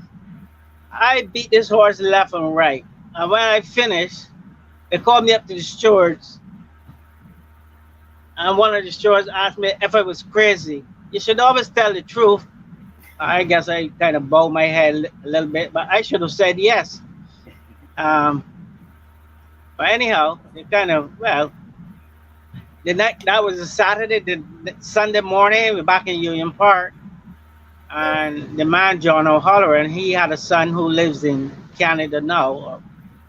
I was 21. This kid was maybe 12, and they came up to visit the horses, and he was describing my ride. And he's, man, you should see that little boy. That little boy beat that horse. I said, oh my God, I'm the little boy they're talking about, or he's talking about, and I'm in an enclosure. His barn had like an enclosure, like a cul-de-sac, and I want to get away from there so badly, and I'm trying to ease out of the room, and the little boy is talking away, and he stopped suddenly, and the way he stopped, everybody looked wrong, and they saw me and Mr. O'Halloran, which is his father. He said, Sonny, you know you rode badly. I said, I don't know what I said. I'm gonna say yes when I know the man telling the truth. I like, oh Lord, that's the end of me. He said, then he made it a little bit easier. He said, are you willing to learn? Or what else answer could you give? I said, yes, sir. and he told me, "Come and see me tomorrow." That was a Sunday. "Come and see me tomorrow in Port of Spain." I don't know if you know Trinidad, but No, I'm not very familiar with this, it. this is San Fernando. This is San Fernando, and Port of Spain might have been, I don't know, an hour drive at the time going to Port of Spain. So I got dressed up, whatever, went down to his office. He was the Minister of Petroleum and Mines, and he was Dr. Eric Williams' right-hand man, as they call it. So I went into his office, and he told me, "I'm going to make you my apprentice." And I, of course, me and the good manners that I have, thanked him. And he asked me, like, how much money a week I wanted. Foolish me didn't know what to say. So I said, "I don't know." He said, "No, but you have to live, man." I still didn't know. I said, whatever he think was reasonable. And we went back and forth, and he tried to pin me down for a number, and I still wouldn't. I said, "Okay, I'll tell you what." But he used to come visit the horses on Sunday, most Sunday mornings. I told him, when you come on Sundays, whatever you give me, I would appreciate. And we kind of shook hands and left it like that. But to fast forward, Leroy, I bounced back and forth a little bit. I rode the 4 races in Barbados, went to Trinidad, and I can't remember if maybe I rode another, maybe another 8 races. So 8 and 4 is what? 8 and 4 is 12. Huh? 12. Yeah. So I rode like maybe whatever 8 races in Trinidad or so, come back to Barbados, ride 2, 3, I don't know, whatever, get it up to 17, and I going back to Trinidad. And back working with same man. Did you win any, out of those horses that you rode, did you win any races in between with those 17 horses you rode? No. No. I have the world. It's nothing to boast about, but I have the world record, the infamous world record. I rode 6 horses one day in Trinidad, and I finished last 6 times. You top that. I mean, that is nothing that nobody wants to top. 6 last? I ran last. No, I rode 6 times. I get. Pardon me? No, I get that point that you said it's a world record, riding 6 horses and rode 6 lasses. But yeah, and all said, right? You were back and forth to Trinidad. Where did you win your first race? In Trinidad. In Trinidad. I was 24. Listen, Leroy. I was 24 years old when I won my first race in Barbados. You don't do things like that. You don't start like that. Only an idiot like me would do that. Something like that. No. Let's not use those words about yourself. There's no idiot in you. You became a great writer. You didn't become a great writer to being an idiot. So let's forget about that. I don't know what's the terminology of a great writer. Well, you are. Okay. You were. Let's say that. Let's forget about that. But Godfrey, right. We got our listeners. A gentleman by the name of Tristan Lowe thinks a jockey school should be named after you, sir. I don't think so. Why are these people saying such lovely things? Let great me accomplishments. I appreciate that, and I don't want to get all tear up again. I appreciate whoever said that, but you know what I think? The great Lester Piggott just passed. Challenger Jones is the Lester Piggott of the Caribbean. Charlie, a lot of things should be, and this is just my 2 cents, which don't really worth much. If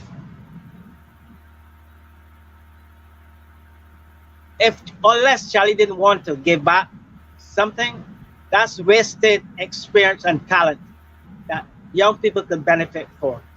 Now, you talk about a jockey school, this and jockey school that. I would do anything. Black, white, gray, I don't care. I would do anything that in my power if I could help a younger person. Well, you are though, Godfrey, and this story that you're going to be sharing here with us is going to help that youngster. So, before we get into the politic parts of that, we're going to help those youngsters that are listening to this show tonight. So that's why I want to get back into your journey. And I'm sorry for having jumping in here and I'm trying to lead this show into some place that is going to be very interesting to our listeners. Sorry for apologize for that, but at the same time, I need to get where you were when you became the great Geoffrey Griffith. And in order for us to get there, it's going to take you telling us that story. So you won your after 17 rides, you won a race in Barbados and you continue riding. Some of the great riders that you rode Trinidad. In Trinidad, Leroy, sorry. Yes. I won my first race on unraced 2-year-old. The same unraced 2-year-old. Maiden 2-year-old. First time starter. Yes. And yes. The stable, which is Sir John, the Honorable O'Halloran's stable, he had two 2-year-olds. I was there pretty much. The only thing I didn't do was break them, but from the early days, I was on these horses. And he had 2 horses, 2 fillies. One called Chip Chip, who went on to win the Derby with Charlie. And Moon Rivers. If I'm not mistaken, Charlie would tell you about it. Maybe she beat the A class too. And he had the other filly who was like all legs, not kind of big. It didn't seem to like grow into herself yet. She was slow and sluggish and whatever. So I don't know. I don't know. Maybe Charlie was riding in Barbados then. But Edmund was Charlie riding before you? Who? Charlie was riding before you? You're asking me that? Yeah, okay. Yeah. But let me add to that. I spent the better part of my life trying to be as good as him or better. But you don't allow a guy like that to have 5 years experience on you. Okay, so I don't know if you understand what I'm saying. I understand you. I might have been 11, 12 years old out in the center field when Charlie was riding. I had no interest in riding. I never thought of riding a jockey or anything like that. I could tell Charlie the first horse that he won. Oh no, I can tell you, but I hope you don't hear me trying to sing his praises. But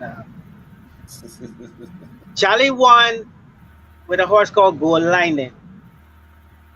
He might have been 15. I don't know. Charlie might have been, I don't know if he's 2 or 3 years older than me, 4 years, whatever. But I know Charlie riding when Charlie was a schoolboy. Okay. I got my license at 21. Okay. So he's had a lot more experience. How am I ever going to well, to be honest with you, I know to myself that I went through my struggles, my ups and the downs and whatever. At one time, I don't think there had a jockey in the world that was worse than me. Maybe my first 2 years of riding or whatever, I was bad because, like, again, I wasn't taught properly, had nobody to teach me. And that didn't really have that. Well, I wish I didn't have that way. I wish that I had started riding when I was you Brett, when you was your age, you Sean, when I was your age at 14 or whatever, because those are the times that you want to learn and make a lot of mistakes or whatever and be forgiven because you're that young. Mm-hmm. Here I am, 21, now start riding. Ricky's just born. And I'm going to slip it in when I talk about Ricky being the youngest person ever ride a horse in Barbados. I don't know if his mother. I don't think she'd be listening though. But when Ricky was 2 weeks old, me being the proud father, blah blah, I took Ricky one evening for a walk, and I went in this horse stall, and I put Ricky on this horse. I mean, what could a 2 week old baby do? Hmm. But I had this stupid, Vision. I had this stupid feeling that Vision. this is a way that you could bond with something, Hmm. because a mare and the baby usually bond in the smell and baba and whatever. And anyhow, I put Ricky on a horse when he was 2 weeks old. I don't know if he could remember, but I did. That went over your head. The horse name was a the horse was a Ricky B down class. here. Ricky Huh? can't remember when he was 2 weeks old. Well, I just tried to be. I was just That trying to went be. over my head. I listen in. I was just trying to be funny, but I'll keep my day job. Yeah, so that pretty much. All right, listen, we have to do some more sponsor stuff. Have to pay some bills. You gotta pay some. Yeah, cause So I really talk more than my 15 minutes. So no, do your no, no. thing. We coming back. No, no, We you're coming not. We're back. coming back to you. We're just gonna pay some bills. We gotta pay some bills. You can stay and listen to what's going on because you can see everything, and we'll be back to you very soon, sir. Okay. Thank you. All right, guys. Yes. We got halfway through our show with the great Godfrey Griffith. Yes. Looking forward to getting more out of him for that journey. But Yes. for now, let's check this out.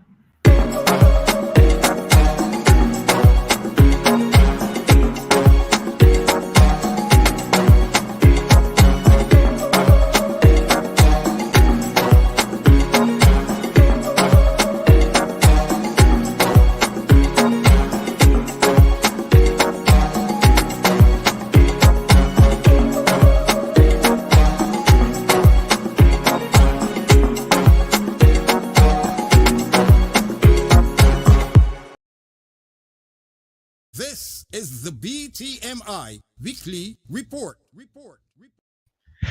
Our BTMI weekly racing report for Thursday, June 2nd, 2022, updates you on Barbadian jockeys, trainers, and horsemen working throughout North America. Barbadian jockey Rocco Bowen rode and won at Hawthorne Racecourse in Chicago on May 27th on Me in Lace. Then returning on the 30th of May to win aboard McQueen's Bullet at Presque Isle Downs and Casino in Pennsylvania, USA. This now moves Rocco Bowen up to 29 winners for the year. At Belmont Park on May 28th, Barbadian jockey Jalon Samuel scored his seventh winner for the year on Jack the Cat at Belmont Park from 6 rides on the day. Mountaineer Casino Racetrack and Resort is a thoroughbred racetrack and casino resort located on the Ohio River north of New Cumberland, West Virginia. It is at this racetrack that Barbadian jockey Leroy Trotman won an allowance race on June 1st, 2022. At Century Mile Racetrack and Casino in Alberta, Canada, Enrico Prescott, who won the Barbados Derby as an apprentice in 2018 aboard Nzinga, went on to win the Alberta Sire Stakes Derby worth 50,000 Canadian dollars on Saturday, May 28, 2022, for trainer Jody Payne. This was the first stakes win for jockey Prescott in North America and his third win in Canada overall.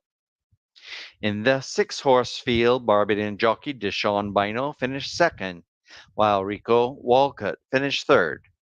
Enrico also won on May 27th a maiden claiming race on Sakuraba for trainer Craig Smith. Rico Walcott has now extended his winning ways to 6 winners at Century Mile for 2022. Rico won on May 28th with a victory in race 1 aboard Jumeirah Coast. The previous day, May 27th, Rico won a double, scoring his own stakes success in the Alberta Debutante Stakes, a 50,000 Canadian purse with 3-year-old filly, one of them girls, and then winning the very next race, a maiden special weight with Railway. Barbadian jockey Demario Bino, who has been competing also at Century Mile, has no winners for the year as yet, but we wish him all the best of success in the coming weeks. His brother, fellow Barbadian Deshaun Bino, had a runner-up finish, finishing second in the Alberta Sire Stakes Derby on May 28th. Over at Assiniboia Downs, the Bajan connection of jockey Ronaldo Camabach and trainer Devon Gittins opened the 2022 season at Assiniboia Downs with 3-year-old filly Misgiving. Ronaldo then returned in the very next race and scored a double to be leading rider for the year so far with 3 wins. Christopher Husbands kicked off his Fort Erie leading jockey's title defense at Fort Erie's opening day on May 31st, winning his first ride in race number 2 aboard Active Bob for trainer Elliot Sullivan. Christopher Husbands went on to win the 6th race aboard Liverpool Man for trainer Mark Fournier. Christopher now has 3 winners to his racing campaign in Canada for 2022. Barbadian jockey One Crawford has started his 2022 racing in fine form, winning a total of 5 winners for 2022. 4 of those winners were at Woodbine Racetrack in Toronto, Ontario, Canada, but his most recent winner was on opening day at Fort Erie Racetrack, which is located near Niagara Falls. He won a claiming race on opening day at the fort aboard Express Banking for trainer Allison Jennings. Patrick Husbands won his lone ride on May 26 when guiding Crumlin Time in a 6-furlong all-weather event for fillies and mares. Crumlin Time tracked the early pace setters before kicking clear. It was a Bajan 1-2 as fellow Bajan rider Christopher Husbands placed second on What a Beaut.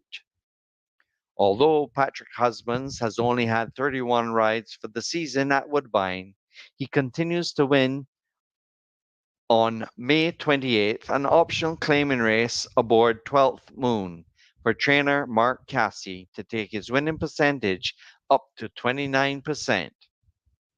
Barbadian jockey Kevin Nichols won his only ride on Sunday, May 29th, scoring on Hip to Your Tricks in race number 3 for trainer Ronald Sadler, which now brings him to total 4 winners for the Woodbine racing season 2022 from 46 starts. We wish Barbadian trainer Safi Joseph the best of luck with Skippy Longstocking in the Belmont Stakes this Saturday. Journeys the Talk Show wishes Sir Michael Stout, a 10-time champion trainer, all the best with Desert Crown, who is the Derby favourite on Saturday at Epsom Downs Racecourse in Surrey, England. Desert Crown is unbeaten in 2 starts and is the hot favourite to deliver Stout his 6th Derby victory. Good luck, Sir Michael. That has now been the Journeys and BTMI Weekly Race Report for June 2nd, 2022, updating you on Barbadian jockeys, trainers, and horsemen working throughout North America. This is the BTMI Weekly Report.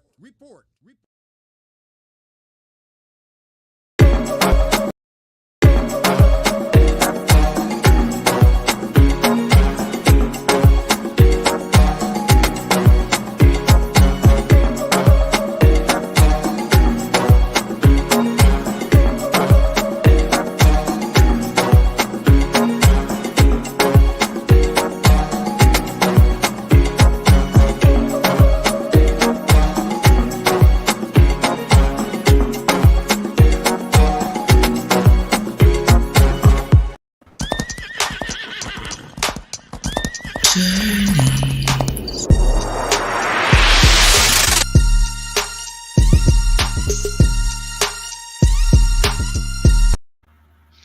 right, guys, we are back from the weekly racing report. And Yes. guess what? We had a lot of winners today. Yes. Yes. Well, Alright. Woodbine, we had 8 races on today's card, Brett, and our Uh-huh. Barbadian boys took half of them. What? 4? Half of them. 4. So first of all, let's talk about the youngster coming to Canada, Slade Jones, Yes. having his Oh, first yeah. winner, riding very nice, big patiently, and accomplishing his first winner and getting his first into the winner circle for the first time here. That was So on that an was inside turf course, huh? inside turf, just like riding like back home. It felt like he was riding back home in that little tight turns, Yeah, So yeah. That's that was Arrow great for Go him. One. Slade Yeah. Jones won on today for trainer Yeah. Breeder Hayes. Yes, that's correct. Yeah, and Yeah, Simon. John Hayes, man, they're friends of mine. I'm so happy for them. That Breeder? Yeah. yeah, Breeder and John Hayes, man, they're always, you gonna know them, Brett. I know Breeder well, yes. Congratulations to her. Thank her for giving They're Slade still Jones connected the right. friends that I keep in contact with, man. I'm Yeah. all I hear. Yeah, I'm very happy for them. Didn't Breeder used to work with Gordy Colburn way back? You She going was back also real an far. assistant trainer for Reed Baker, also. Yeah, she Right, worked with right. a lot of people, man. She worked with a lot Well, of people. Well, in that race that And she Slade also, Jones they won, also, yeah, she the also race bred the that horse Slade too. Jones Her and her won, husband bred the horse. Simon Husbands finished second in Yes. that Yes. same race. So So- it's a 1-2. Yes, And you said Yes, Breeder bred exactly. that horse as well themselves. yes, Excellent yes, work. she did. Yes. Owner, Yes, they are. trainer, and breeder. Owner, trainer, and Wow. breeder. Wow, Yeah. that's a And lot of dough to Patrick won collect in the that race. 7th Yes. race too, didn't he? Pardon me? Patrick Bowman won Yes. on Lewis Lane. Yes. Race And 7. then we also had Simon started the day also. He also won the very first with all in the second race. Simon won today also for Elizabeth Elder, sorry. Simon Hussey's Simon's Yes. first win for the year, huh? That's Yes. And then we had Excellent. And Jason Hoyt. Jason White with Ted Holder combination, Ted Bajan Holder. combination. Oh, Yeah. So Yeah. that was our day. That was our day today for the Bajan boys at Woodbine Racetrack. Had a great So, day. I'm looking forward I think they to have a the lot more weekend. of those days, though, eh? Yes, we will have a lot more of those days. And things are starting to look up a lot for our racing. The cards are getting bigger. We got a lot more horses entering. So we're looking for Saturday has a lot of big fields.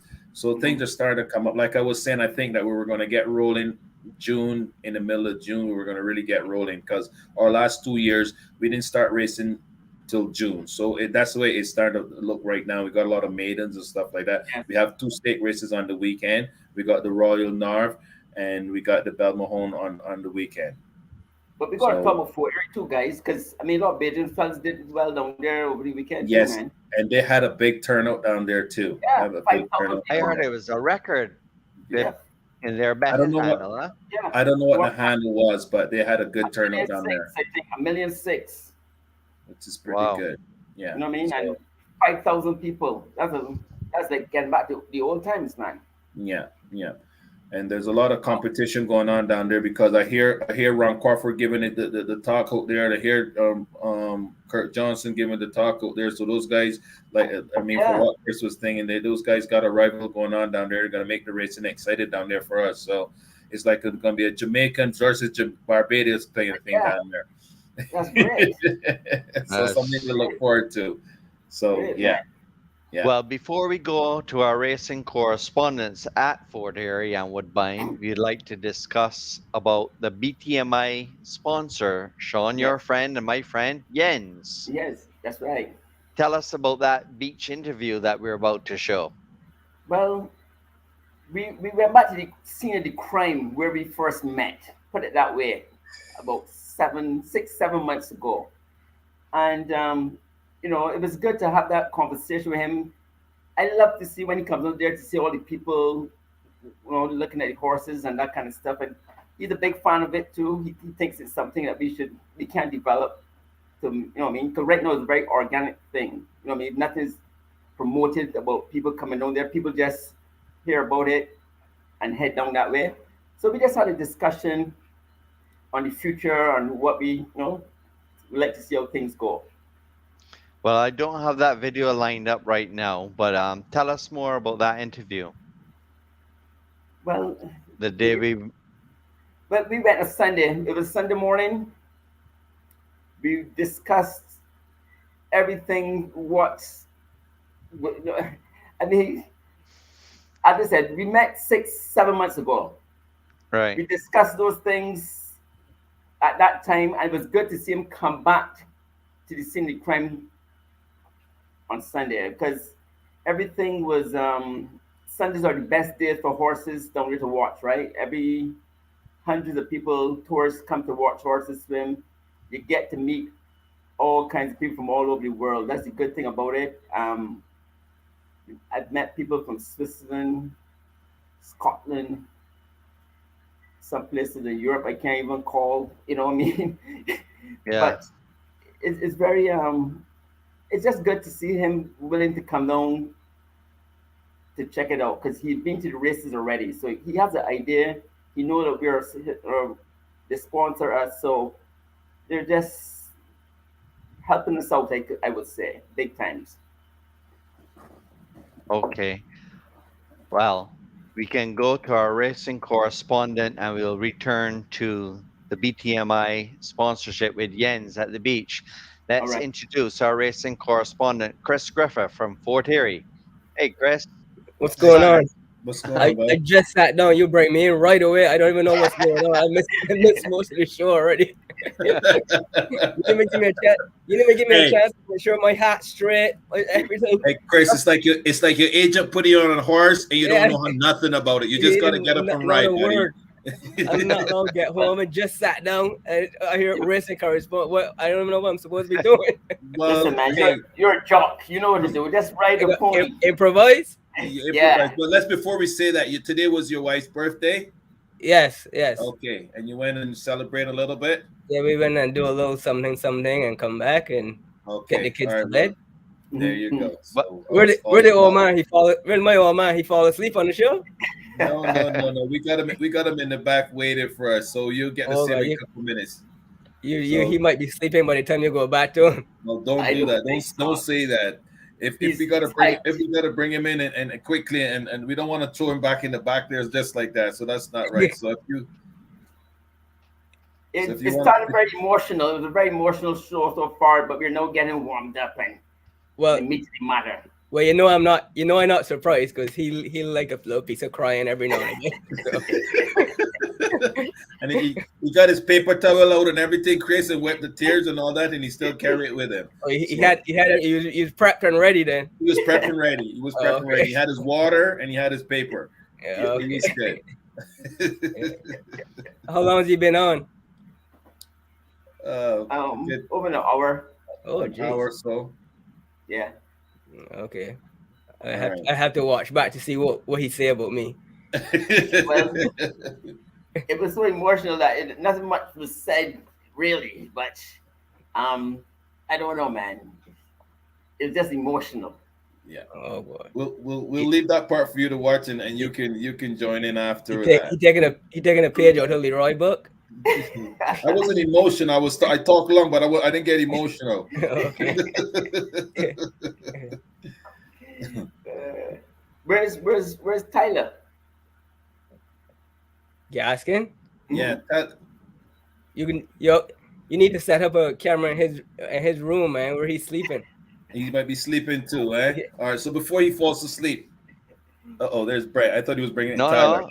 I was trying to get Tyler on, but Tyler he gone to sleep. He can't be gone to sleep already, man. He was just texting me, so he can't be gone to sleep. Anyhow. You might just step out a bit. But we can start with Chris, man. We can do Chris piece. So how was the weekend of racing at Fort Erie opening day, Chris? Tell us some more about that. Listen, it's been a while since, believe it or not, I live literally 3-4 minutes from the track. I did not go to the races. Oh dear. because I knew Wow. what the size of the crowd was going to be for opening day, and that's not really my speed. Okay. But it was as far as the racetrack goes, pretty successful. They bet like, well over $1.5 million, which is a lot for down here. They had 10 races. There was a huge crowd, almost like a Prince of Wales type crowd. And Awesome. but most opening days are usually pretty good. We're gonna have to see how they're able to sustain it, because like everywhere else, every other track in North America at least, there's a shortage of horses. Yes. And like you got to see how the next 2 or 3 weeks go on. But if they can keep going, if they can keep doing what they did opening day, that would be fantastic. I don't know if it would be a lot to ask, but it would be good if they can. Well, let's hope they can. 'cause Everywhere have short fields. Short fields are the norm nowadays. Yeah. They got an entry out for next week already, right? Yeah, today was entry day. So yeah. So it's out already. So it looks okay for next week already. So that's the second day. But like you said, for a couple of weeks. As the meet go on, you would have to see how it's sustained. Every track you look at in North America, the average field is probably 5, 6, maybe 7 horses. Small fields everywhere. You got 8 races for next week, and you got a couple. Tyler, you're awake, buddy. I go and get it on my phone though, so I don't know if it sounds as good. No, you're okay. You're good. Right. You're good. You still look pretty, man. You still look pretty. So you're working on it, man. You're working on it. Keep working. Like I was saying, Chris, you still got a couple nice fields and stuff. I mean, you got some 8-horse fields, 11-horse field. You got horses on the alsos. So, you know what I mean? They'll be okay for the first, little bit, but you just gotta see how it's sustained, right? Yeah, that's right. I know I gotta have a sit down with the GM Drew Cady, but I know they have some stuff planned to try and boost the attendance and just build some interest in the race in here. They got some concerts planned and all kinds of stuff. So yeah, you were able to start turf racing right off the bat too, so that helps too, right? Yeah. So it doesn't look bad. So, but as we're here, you guys got some stuff to share with us. Let's rock it. We don't want Dad to go to sleep back there, Chris. What's that? We don't want Dad to fall asleep. So oh yeah, you bringing him back in now then? Well, no. We are gonna go back to our BTMI commercial.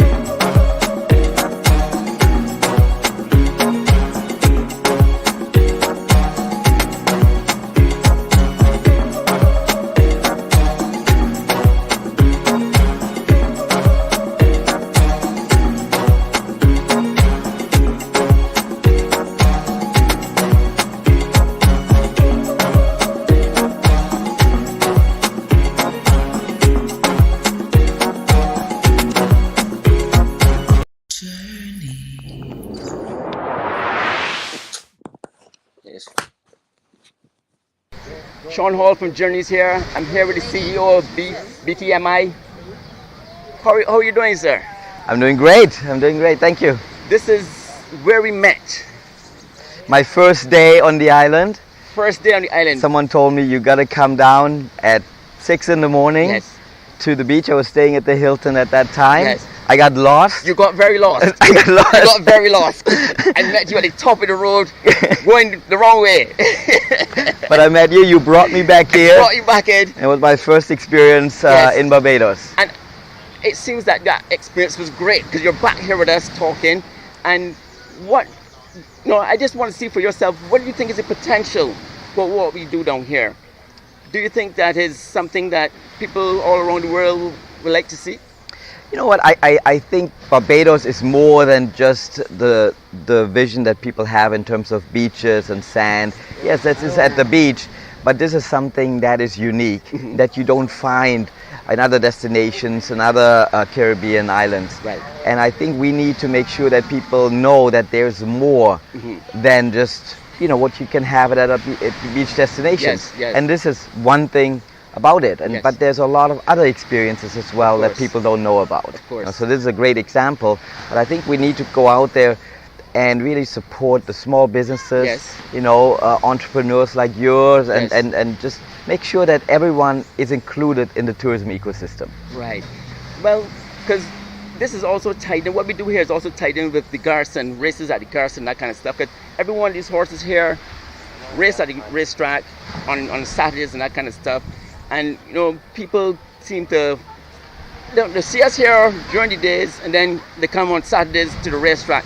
So it's a very good, unique experience for tourists all around. And I hope that we continue to attract people to this island doing this kind of stuff. I think, yeah, I mean, you mentioned the racetrack, and I was at the Garrison yes. A few weeks ago, and again, I mean, I learned it's the only UNESCO World Heritage Site with a racetrack. That's right. So I mean, that alone is unique there. But who would think that coming to a Caribbean island and having world-class horse races, and a horse track like this? So again, it comes down to really building these stories and making sure that people know what they can experience here, how they can connect to the culture. That's right. And really connect to the local community. Because when I went there, suddenly you become part of the community, Yes, and that's what it's all about. That's what people want after COVID-19. They want to connect to local people. They want to be part of the community, not just being on a beach and having a great tan or whatever. That's great too, but there needs to be more, especially coming out of the pandemic. Because the other thing, I tell people, the Garrison is also the home of champions. Some of our riders have gone to foreign lands like Patrick Husbands, Rocco Boeing, Rico Walcott. I could go on and on and on. Have been champions at other racetracks around North America. And I feel in the future we have to take advantage of that, because with those guys being champions at other racetracks, there are hundreds and thousands of youngsters who look up to these guys and idolizes them for their, how well they've done. And I hope that through what we are doing here, right here now, we could bring people to the island just because of that small little place that they call the Garrison that has so much champions. And I hope that's something in the future we can work on. Yeah. I think in the end, also the other thing is start telling the stories, right? I mean, you have a story to tell. He had a story to tell. Yes. I think that's what people want. They want to be inspired, and they want to be part of it, and they want to touch that. And I think right now, obviously, people come here and they see the horses, and that's unique. Yes. But they also want to kind of make sure that they learn about what's actually behind it. And I think that's where we can do some great work. Social media is huge. Yes. And we have these platforms. Yes. And make sure now that, through curating these experiences, build a collection of Bajan experiences that we tell these stories to the world. Correct, because I mean that's what we try to do at Journeys. We try to tell, we try to paint everything with a broad brush. We're from our experience, a lot of us have lived in Canada and the States, so we work with these guys up there. We want to tell the story for everything, but I love when we tell our Barbadians experience stories from the journey from Barbados to these big places. So I hope we continue that in the future. And that's all I can say to you, man. I really appreciate doing this interview. And this is Journeys, Jens, BTMI CEO, and we are out of here.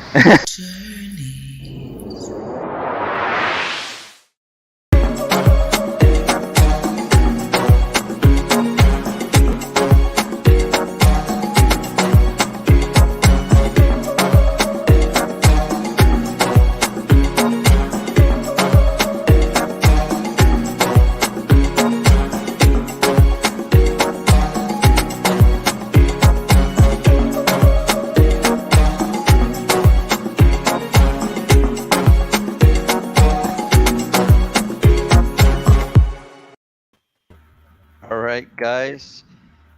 You got Tyler Gaskin missing in action. He says he's having difficulty with his audio. Yeah. Here's Tyler now. There he's back again. I had to turn the phone right off and come back on. Big.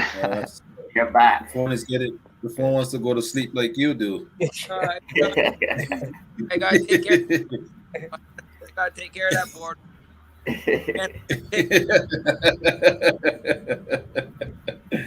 All right. So where yeah, we that go was from good, here, guys? Sean, where we met up with Jens on the beach. I was there that morning. I had a great time seeing the Yes. horses swim and stuff. Yes. Chris, I went down there at 6:30 and I thought there was like something went wrong. There were like 100 tourists on the beach, all Really? looking at about 30 horses, and I'm like, first time I've seen this in my life. That many. It was actually a very, very unique tourist attraction for Barbados. He brought the people with him, or they just no. No, it was just tourists coming Yeah, off just of the random hotels. Just random 6:30 in the morning. Yeah. People know that Thursdays and Sundays are our best days. That's when most horses go to the beach. Yeah. And you could get all kinds of people down there. And this is just organic stuff. People see things, videos online and that kind of stuff, or Trip Advisory have a lot of good things that. Oh man! Listen, I spoke to a lady and she said, this is one tick off of my bucket list, and I'm happy now. I could go tomorrow. You know. Nice. That's what people think about. They had girls in the beach in bikinis lining up the selfie the videos. Everybody had a cell phone getting photos, not just of the horses, but of themselves with the horses. Yes. And I am like, man, they're going right up to these horses, to the horse like neck high in water. Yeah. And they don't care. No, we try to accommodate people as much as we can, as safe as we possibly can, to make it a very enjoyable thing. I think it's very important that it's something, when the tourists go back, they said, you can't believe what happened to us in Barbados. Yeah. We were on the beach. Something they can interact with, right? Yeah, so, we talk to everybody. I try to make it as friendly as possible, man. I mean, I remember this Sunday, they had this old lady. She said, I've been waiting for 12 years to come here to do this. And I can't believe I'm here.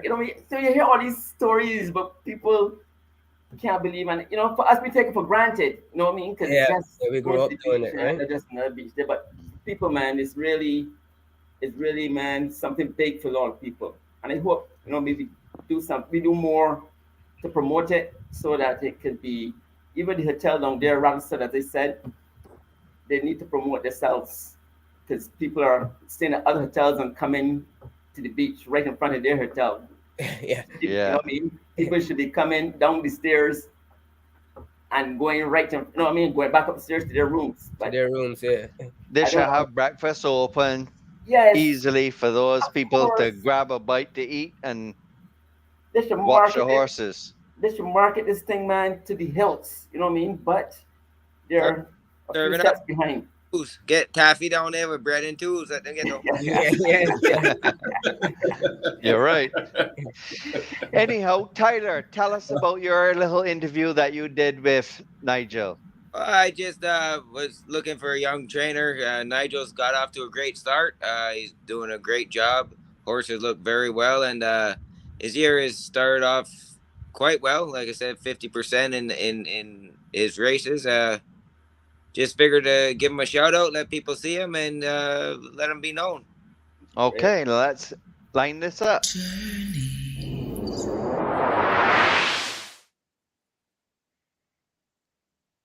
All right, here we are, Tyler Gaskin here with my Jamaican friend, Nigel Burke, big trainer at Woodbine. Currently started the year at run 6, win 3, that's 50%. Nigel, what do you attribute the good start to your Woodbine season to? So, a bit of luck and a bit of having better stock. I'd like to thank, I guess, my owners. Mr. Mute has been here with me since the beginning that I started training, and then this year now I've picked up a few new clients, Mr. Hillary being one of them, and another fellow called Mr. Strang.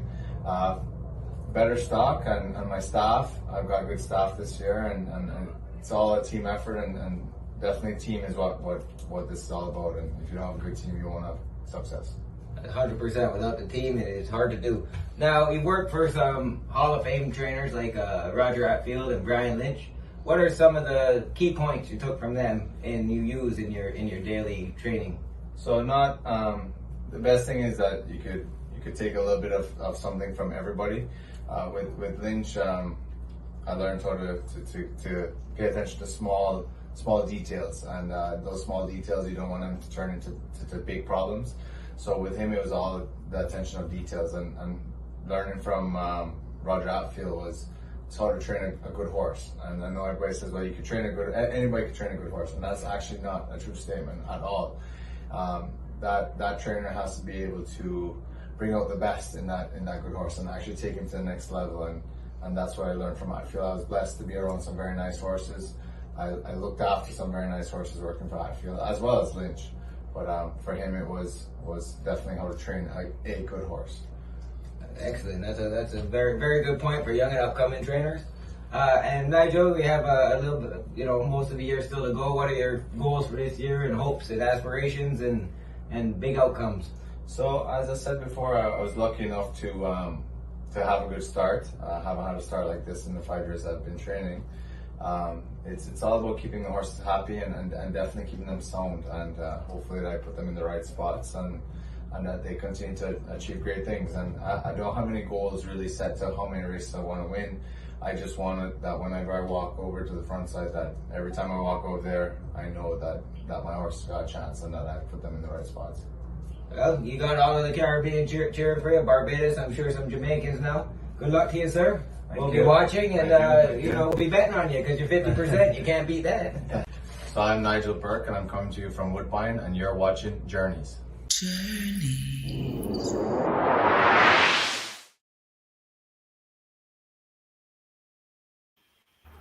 All right, guys. We lost our man, Tyler. On again? Let's not forget that Nigel Burke is also the son of a good trainer we had in Barbados, Ronald Burke, which is now an agent at Woodbine Racetrack and the agent of Jason Hoyt. And don't forget also, his uncles are Andrew Nunez. Sorry, just keep kicking me out. Sorry. But his grandfather is Nigel Nunez, the great Jamaican trainer, and now Andrew Nunez, and his uncle in Jamaica is Bobby Nunez. Yeah. So he has horses on both sides of the family, man. He's surrounded. Yes. Great interview too, Tyler. Nunez's daughter. Y'all might be too young to remember those days. Well, I'm definitely too young for that. I don't know about that. Okay, Chris. I don't know about that, Chris, but that old man. You might not be born. Brett, they're talking about back in the 80s before you and I were born, man. 80s, Well, Tyler, thanks for coming back on. We loved having your correspondence for interviewing Nigel. What are you going to come up with next for our next show? I sent a little something down the vine today with Slade after Slade won his first race. Yes. And then there's a few guys that I gotta try and coerce into letting me interview them. I've already talked to them, but they just I don't want to be. I just like to watch. But I realize there are a lot of guys very camera shy. Yeah. Well, we want the trainers, the grooms, the hot walkers, anybody who's got an interesting story to tell. We got many journeys to talk about. I'll find something for you guys. We'll get something. All right, Tyler. Sorry to invite you off the show. Yeah, no. I want to talk to you no more anyhow. He just wants to go to bed. Yes. All right, then, Tyler. See you next week. Cool. See you in the morning, bud. So let's go straight back into Chris, your dad. Say hello. Come on, Geoffrey. Wake up, Geoffrey. Didn't I tell you he's going to be sleeping? Didn't I tell you he's pretending to be sleeping. Godfrey, wake up. He's pretending to be sleeping, man. I think he was really sleeping. Well, you want me no more? Where we at now? Where we at now? We got Chris here waiting for you. They tell me they couldn't get you to wake up, so they had to call me. What's going on? Where do we go from here? Well, Where did you leave off? I missed most of the show, so. Me too. Anyhow, everyone give me permission before I get in trouble down here. Mm-hmm. Talking about my journey, I was reminded by our dear friend slash family, George Burroughs. Oh jeez, what he had to say now. Oh Lord. Let me guess. He want you to talk with the Bahamas. Yeah, but he wanted to know how they could talk about I wrote in North America. This place, the next place are not mentioned, the Bahamas. So yes, I So for people that don't know, George Burroughs is the trainer of Ocala Stud Farm. Okay. So he does all the 2-year-old and training sales, and he's a native Bahamian. And I don't know a lot of Bahamians, but this is one Bahamian that like to talk. So I don't know if they're all in charge, but well, he got a million and one stories about the Bahamas and when they used some to of have them some of them are lies too. Well, some of them are he's from some the of them are island, so very you know some of them gonna be lies. some of them are very scandalous. It could hurt a guy's reputation. Listen, why you want to know about George Burroughs? Was he really a fast bowler? I see pictures. Fast talker. I see pictures, and anybody can look like a cricketer. You know, everybody wants to dress up in white or cream. Flannel or whatever. Yeah. He said he was an all rounder. I don't know all around where. Huh? Yeah. I know if he was. I don't know if he was all around Nassau. He had the audacity to say that Sir Geoffrey Sowers kept him out of the West Indies team. That's what he said. So he's not the first one. Go ahead. Let me ask you a question, right? Look at me, Sean, and Leroy. All three we wearing glasses. You double our age and you don't want to put on yours. Why? And you grab my microphone. You leaning into the camera. Oh, that's your, okay. You can see this? Yeah, we can see it. Yeah, okay. Because I see you leaning very close to the camera. You can see my top pocket? Yes, I can see. So why you don't put them on? No, what's in my top pocket? It looked like your glasses. What? Leroy, Sean, Brett, what is my top pocket? The gas case. Okay, watch carefully. I'm not a magician.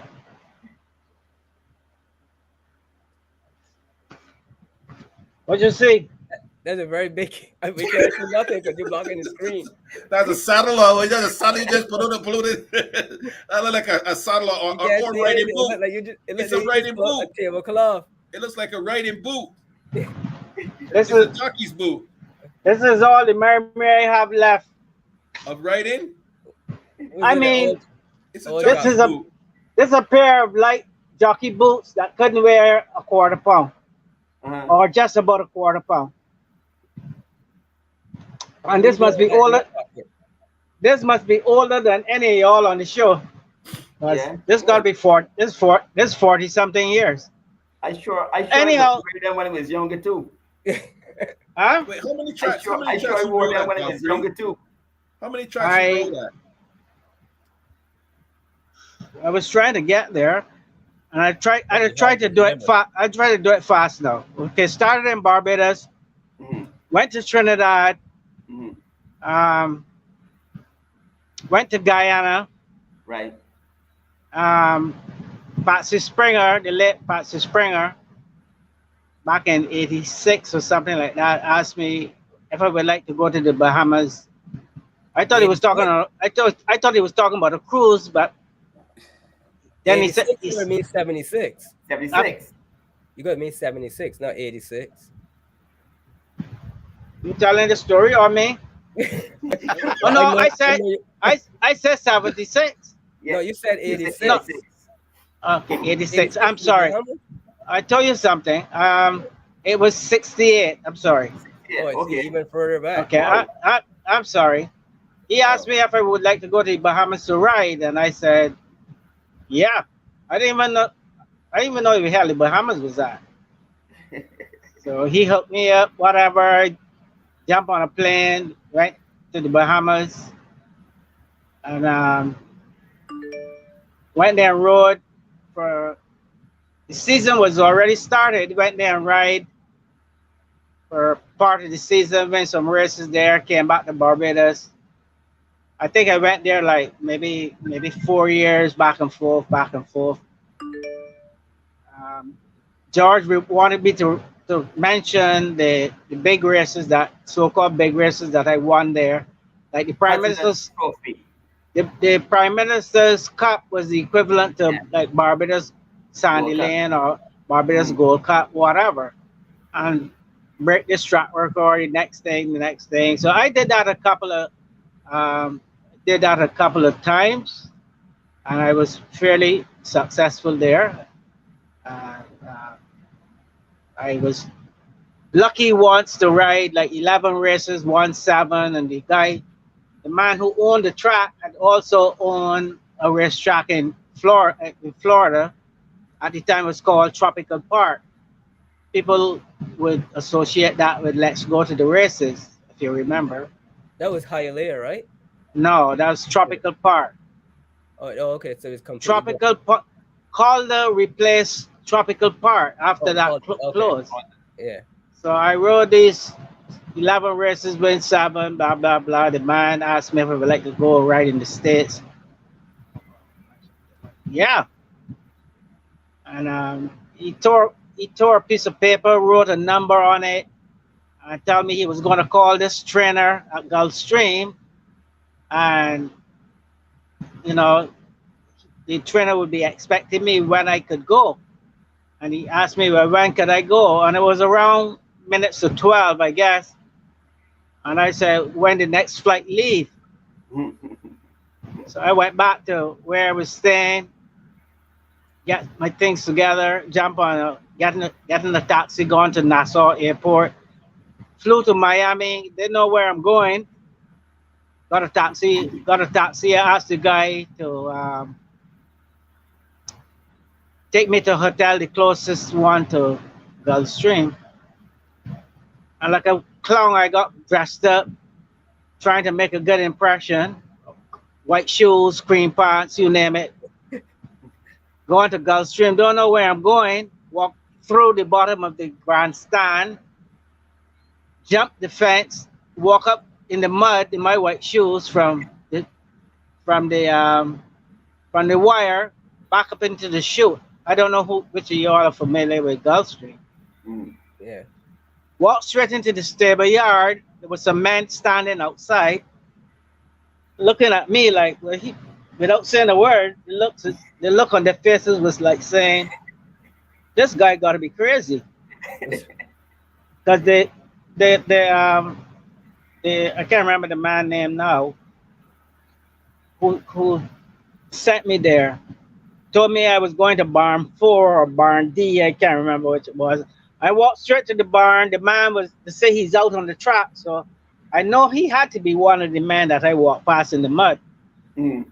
And it wasn't very long before he walked back to the barn and realized it was me. Stuck his hand out, shook my hand, looked me up and down, and said, "I wish you had come like prepared to ride. I would put you on a horse." And I told him, Don't let that stop you. I mean, I'm from Barbados. I learned to ride without shoes, sneakers, rubber boots, no boots. The man put me on this horse, my white shoes and whatever, and I breezed this horse half mile. And I guess by this time, I started to think so much about the American way of riding or whatever, because somewhere along the line when I first went to Trinidad, I got friendly with a good friend of mine on the conditions, as long as he was beating me, box of pots. And him and some jockeys from Trinidad, I don't know if Edmund de Freitas, Dalton Latchman, I was told that the same man O'Halloran at Charlie and I rode for took them to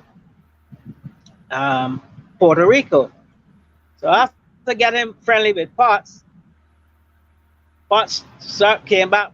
I was there after he had gotten back from Puerto Rico. So when I went there, all he was talking about is Puerto Rico and this Angel Cordero and I liked the way he was riding. And I said, well, man, if that's how Angel Cadera rides, I give me a piece of that too, you know. So that was always, we had our own little group, and it was such competition among us. Parts, Dondi Babalal, who was another Trinidadian that, if I could say it, the first Trinidadian that I knew, God rest his soul, that really made an impression on the United States and Canada, because Nob Hill, there was a Jerry Myers or something like that. It was a trainer called that. JC Yeah, Moore. Jesse Myers. This man used to send. This man used to whatever. They used to. Many times I would drop Dundee to the airport in Maryland, get on a flight Sunday morning, go to Woodbine, ride, and I go back and pick him up in the night. So if you do some research, you will see that he did fairly well in Canada. Another jockey that ride in Canada, of course, back then, Nolan Hajal, who was like from around Charlie's time or whatever. Dalton Lutchman, Sean, I don't know if you would know him, but for sure your dad would. He rode some in Canada, but they never really fancy his way of riding, because he had a way of, as y'all would call it, black handsing, and they didn't go too good for that. They didn't go too good for that, you know. But yeah, those are the guys that I knew that from the early days that went to Canada, that rode in Canada. You were always very, from myself knowing you riding, you were always very stylish. Did you always start that way, or you grew into that style? I don't know. I feel, well, listen,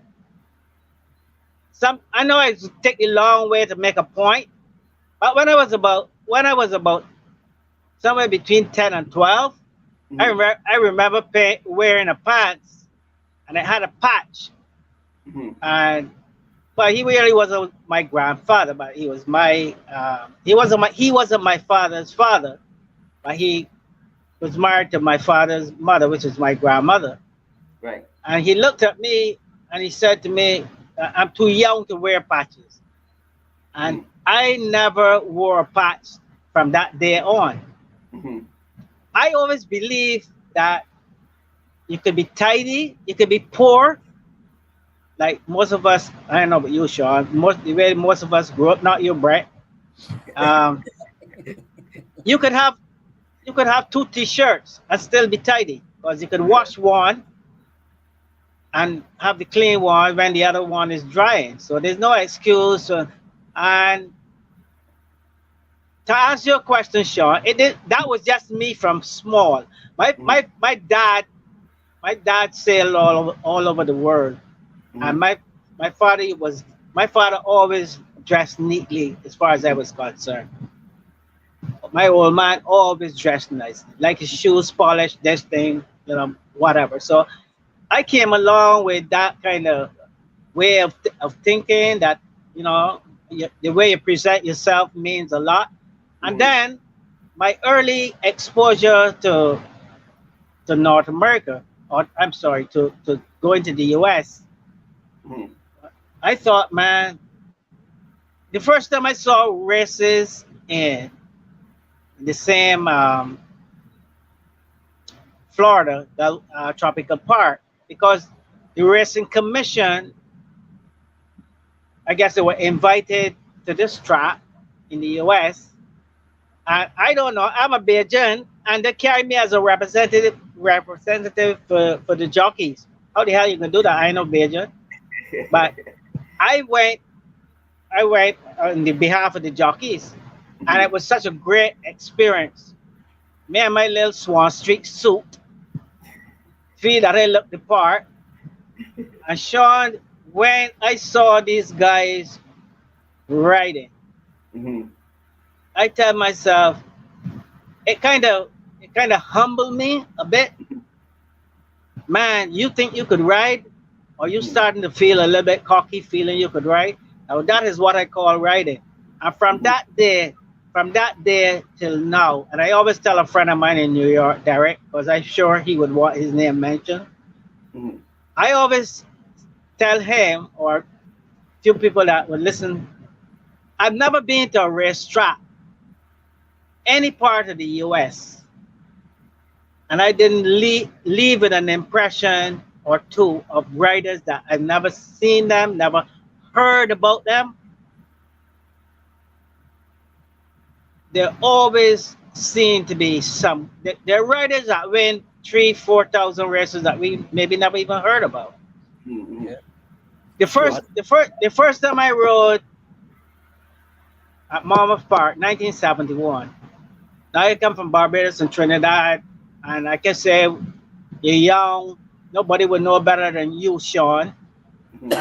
Think you gotta ride really short to look good on a horse and all these kind of things. So here I am riding this horse, and I'm riding really, really short. And one of the jocks, a guy called Miguel,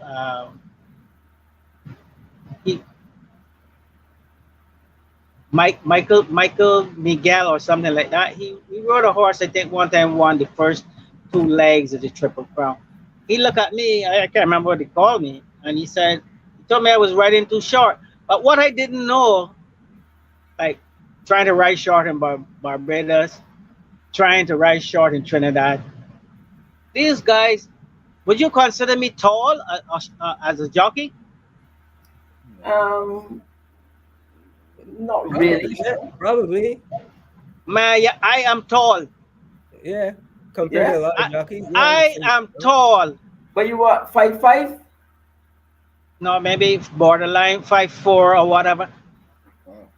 And I feel it up to last week or whatever, a couple of weeks ago. The guy, Hall of Famer Vasquez, he galloped horses. He's 87, 77, 78, whatever. And he still gallop. I don't know how many horses are there. And somehow we was talking. And this man made me feel like a basketball player. Yeah. I mean, how tall is Pigott? 5'8". 5'8", I think, yeah. Because again, a lot of things happened in my life in the Bahamas. One time Pigott was there at the races one day, and well, this is my chance to do my thing for Pigott, even though he wasn't noticing, because I see him doing his thing all the time in the racing pools, watching races in the racing pool. So this is my show now. That was my show right in there in the Bahamas. He was the guest there with whoever. But I walked into a ticket counter. You know, back then you go to where ticket office or whatever and buy your tickets. And I walk in there, and I walked in, he was there. And I said to myself, he don't seem that tall to me. He really didn't. But then, well, you hear he's 6 foot, 6 this and 6 that. So that pretty much it, yeah. But the riding in the Bahamas opened a lot of doors for me, and not only for me, because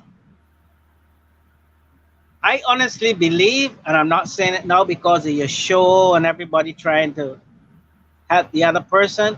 I was always that way. I went to the Bahamas. I not only look out for myself, I managed to help Harry Hines get there, David Patel get there, Neville Walcott get there. I was telling Chris a story, which would only be boring. And a guy from Brazil, Yearwood, Tui. So I helped quite a few guys to get there. And Peter Yearwood? No. Oh, this guy is a guy before him. okay. He's my friend, but I don't want to talk him down, but he really wasn't cut out to be a jockey, because he didn't. I don't know how to describe him. He made it look really hard. Have I ever Listen, won the? You can see this. You can see this thing here before we go any further. No, Look and see what I say. You can answer that question there. Ask Mr. Well, I forget you can't see. Ask Mr. Griffith. What I do now? I can read it. I can read it. What did I do now? Sean, just read it out, Sean. Sean, read it out, Sean. Like you asked Mr. Griffith if it was him or his son Ricky who rode for an American trainer by the name of PJ Johnson. I was at the Meadowlands racetrack when Griffith won a race under the lights. That was you or Ricky?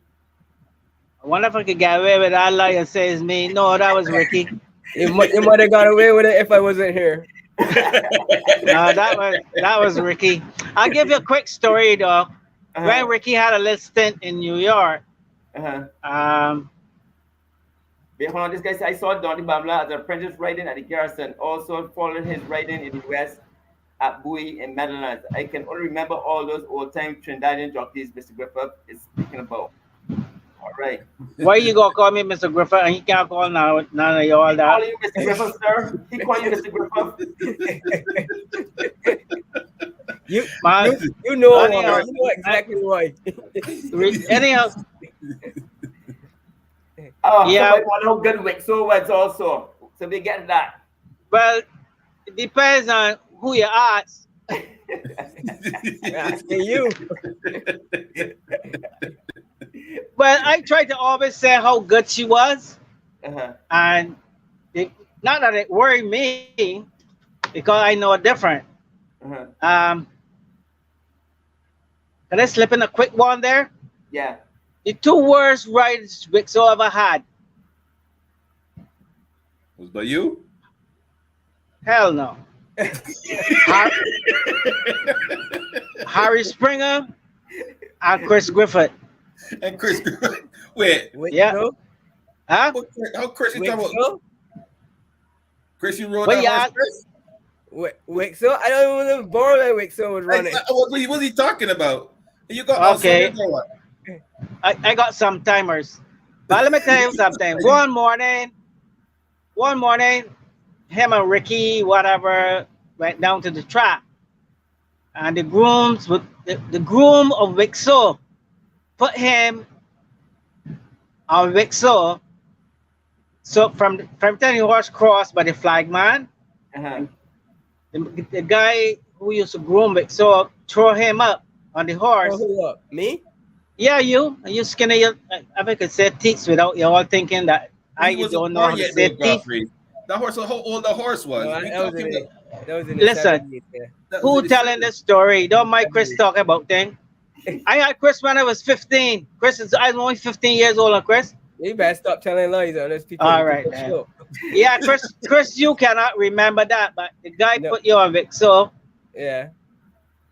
All right. What about Trinidad then, Chris? When we first went to Trinidad? Well, before we go any further, no, I remember stories about you putting me on horses when I was very little at the track. But what I want to know is, you sure you should be telling this on this show for my mother to hear that you was putting me on horses when I was that little? Well, man, you're taking a chance. Well, let me tell you something. I'm afraid of she no more. Yeah, because you're far well, away. Man, I was telling you today, I see somebody have a picture of her and myself at Gwen's funeral. Yeah. I mean, that was a real sad time for all of us. So who don't know, Gwen was my mother. Okay, I married her daughter, but she was my mother. So you all figure that out. Yeah. I had two mothers. You know, and but I, you know, feeling sad. She's feeling sad. I had my hand around her or whatever, and she have a fist like she ready to flick a jab. She probably. So I don't know if you all see that picture on Facebook or whatever. Ricky's wife put it on Facebook. But she used to cuss me back up and down. You said what? Huh? Why don't hear she know? I know it two of them ain't gonna be nothing. I know it two of them ain't gonna be like you. And I say to myself, I hope so. they ain't gonna be like me, but we should leave that alone. Because let me leave that alone. Godfrey. Yeah. Leave that alone. Getting late. You rode some good horses in your time, and you rode among some good riders. Let me go to Barbados. In Barbados, let's talk about some of the revels you had in Barbados with Charlie and horses. I mean, for my days, it's Hotcha and Breeders' Walk. You know what I Well, mean? I want to bring.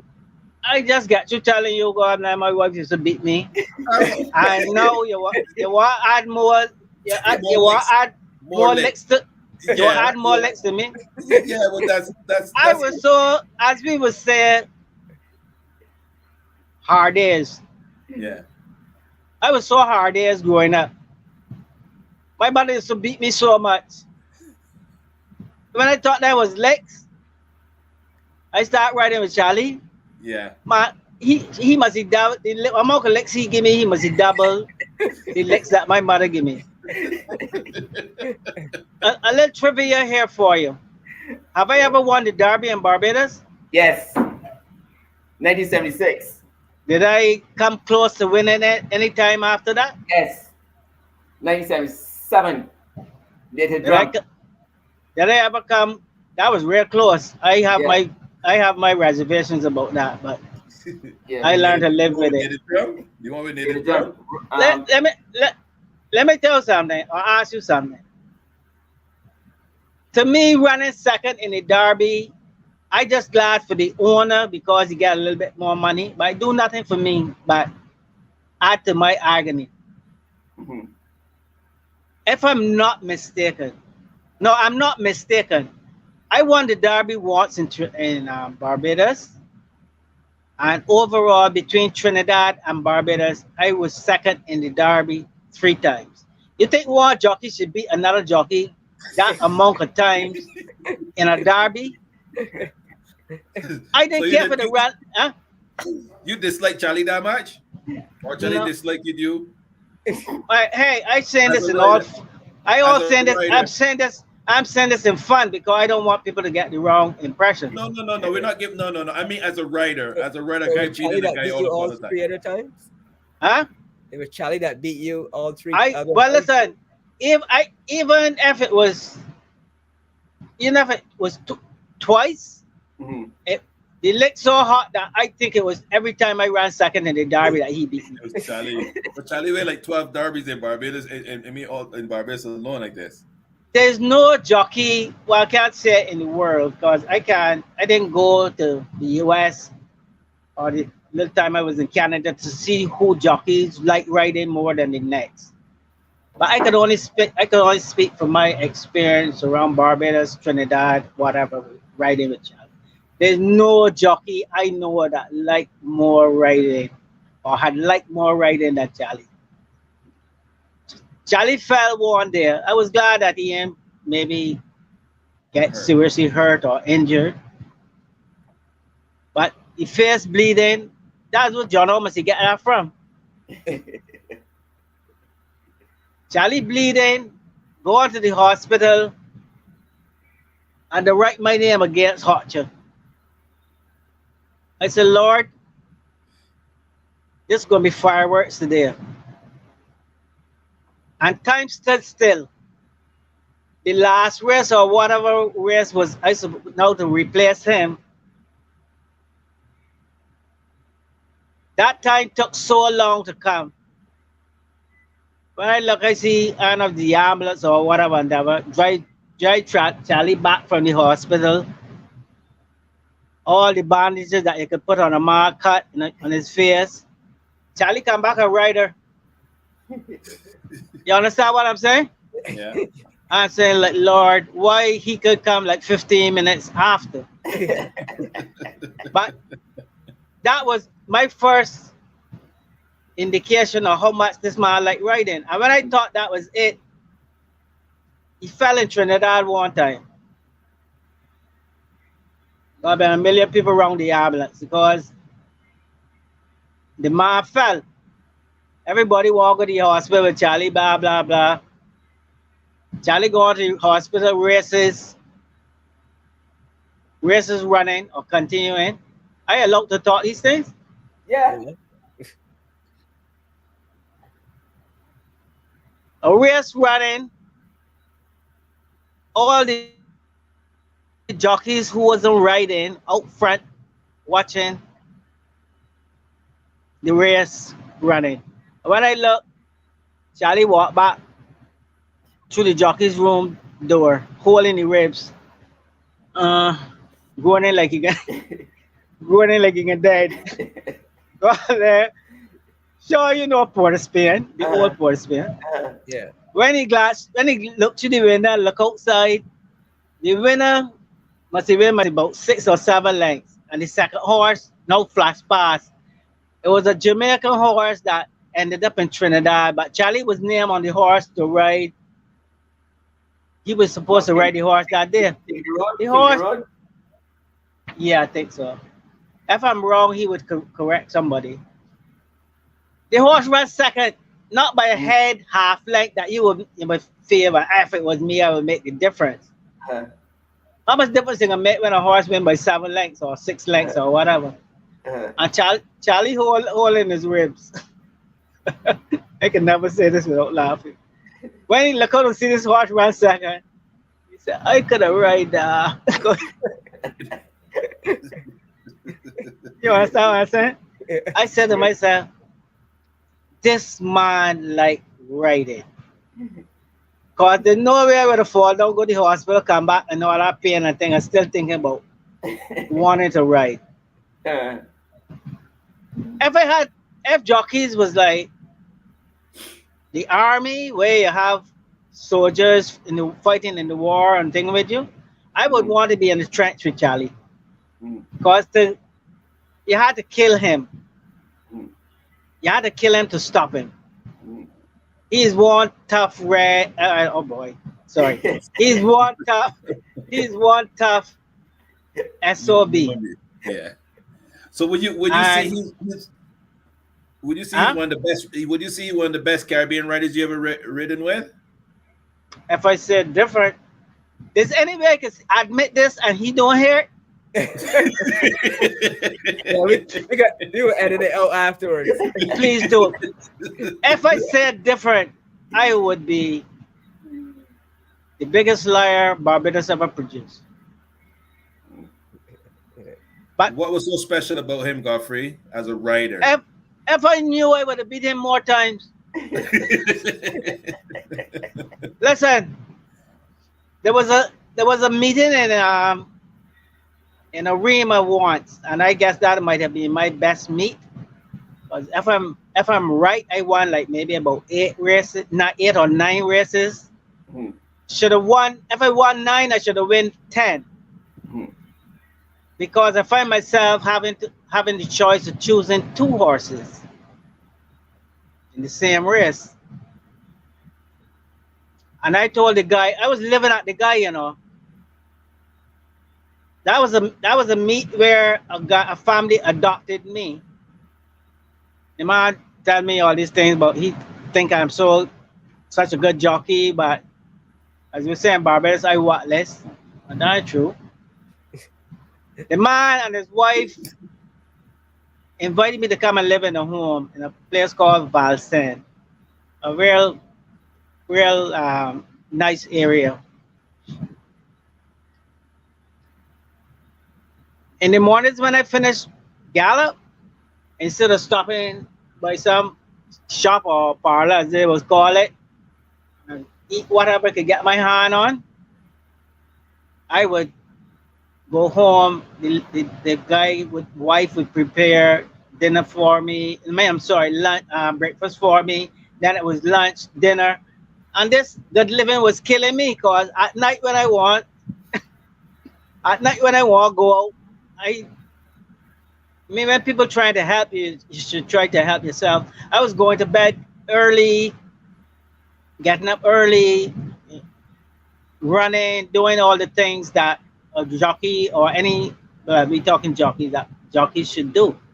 And I find my weight, yes, I had my weight under control better than ever. But anyhow, to get back to the story I'm trying to tell is, the guy had a horse called High Noon, and I used to ride a horse called Topaz. I think he ended up running in Barbados and every couple times too. And I knew that High Noon was the better ride. And I'm living in this man's house. So how I can tell the man I want to ride ride his horse. I want to get put out. So I said, Andrew, listen, I gonna ride topaz. He even let me finish. Oh, you gonna ride topaz? Who gonna ride my horse? I said I can get somebody better for you. And I recommend Charlie. Charlie won the race. When Charlie come back, Charlie tell him, man, anytime you got any more like that, look for me.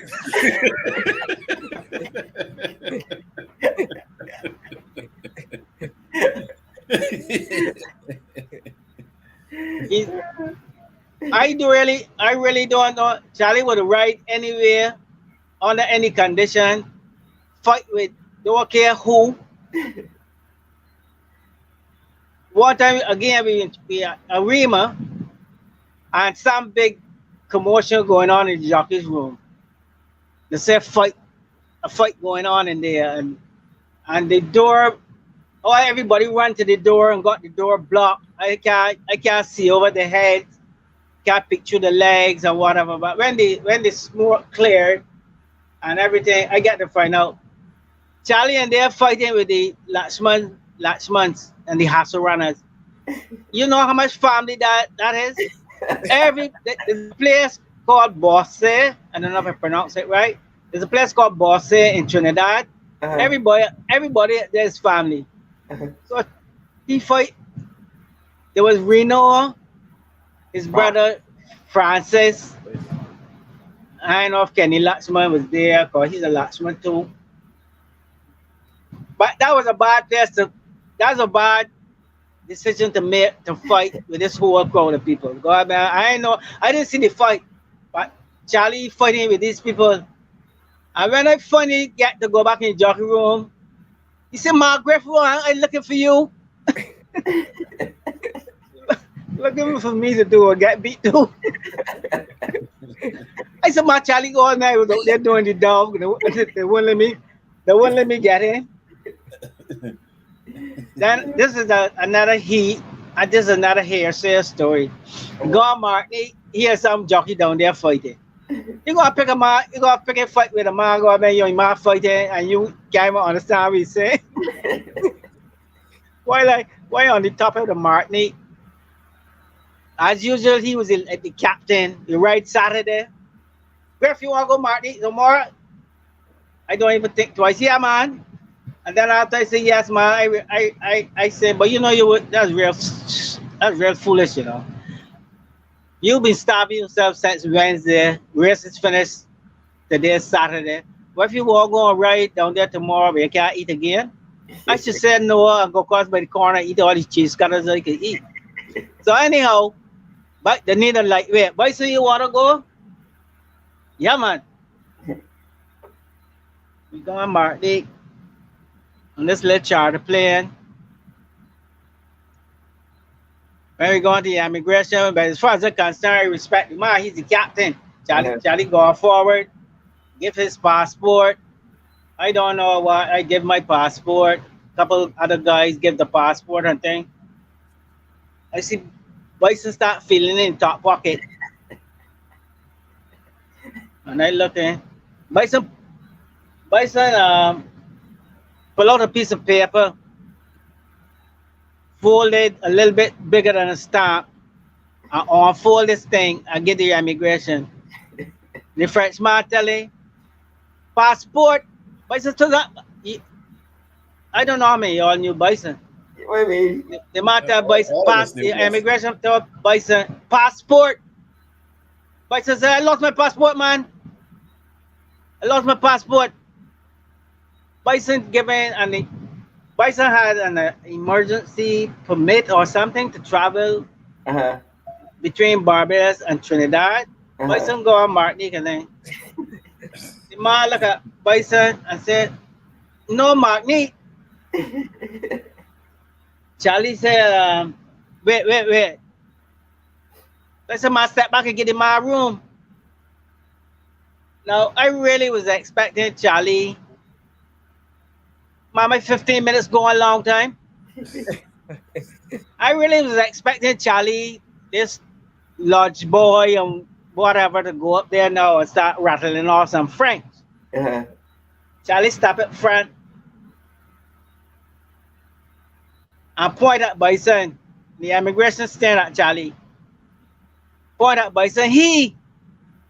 Charlie pull out his own passport out of his back pocket, throw it on the ground, start spinning around like a headless chicken. Take up his passport off the ground and hit it. And look at the immigration. Lost passport. The man said, no, Martinique. This thing Gladys fool on the ground rolling and laughing in stitches. But one of the French guys who used to maybe take care of us when we come down there or whatever, he must see what's going on from the outside, looking through the glass. And he came in, and of course, him and the immigration man start rattling off some French. And the man threw up his hand in the air like to tell Bison, go on.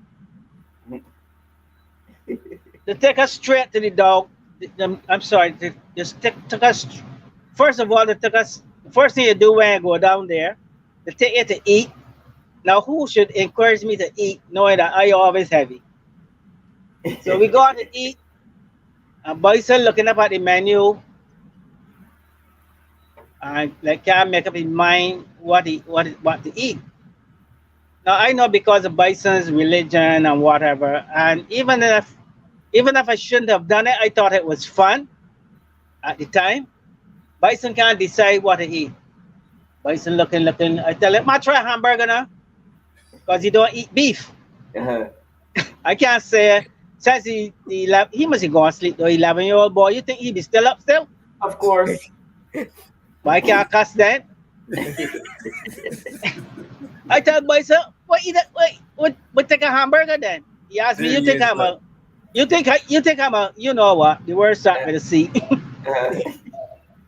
So after that, we go on to the cockfighting now, and anybody who knew Bison would know that Bison had love, like anything but gambling. Bison had love cockfighting. Bison go on to people cockfighting. I know we've got a ring or whatever. And nobody in there keeping more noise than Bison. I said, Bison, well, you don't keep quiet though. You know, you ain't supposed to be in this country. Yeah, we used to have a lot of fun down there. For real. Yeah. So Sean was huh? Go ahead. No, you go ahead. Sean was speaking about how decent you look on a horse. Let's jump back to a guy like Venice Richards, because you rode with Venice too. And I mean, he was one of the most beautiful seats on the horse also. And how will you compare your riding with his also? I don't know how to. You want me to tally up the amount of licks between him and Charlie? Give me. I don't mean to bring up guys that give you all those licks. I'm just trying to, you know what I mean. But listen, you know the good thing about it, I get in a few licks too. Well, there you go. So you know what I mean. I'm not really comparing the licks. I'm just comparing, the style. Listen, I'm trying to make light of it, and at the same time pick some seriousness from it. I mean, I don't care who I offend, because I feel I'm telling the truth. At least I know I'm honestly telling the truth. I'm talking about when guys like you came along, Sean. Brett, even worse, because you was riding before him, right? No? Yeah. Huey Blaze and Sonia, right, and Ram Sammy and all these kind of things. I don't compare their times really with mine.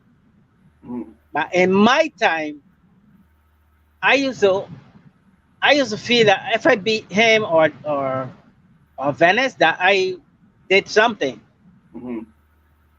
I used to always see them. I don't want you to feel that I was ever intimidated in any way like that.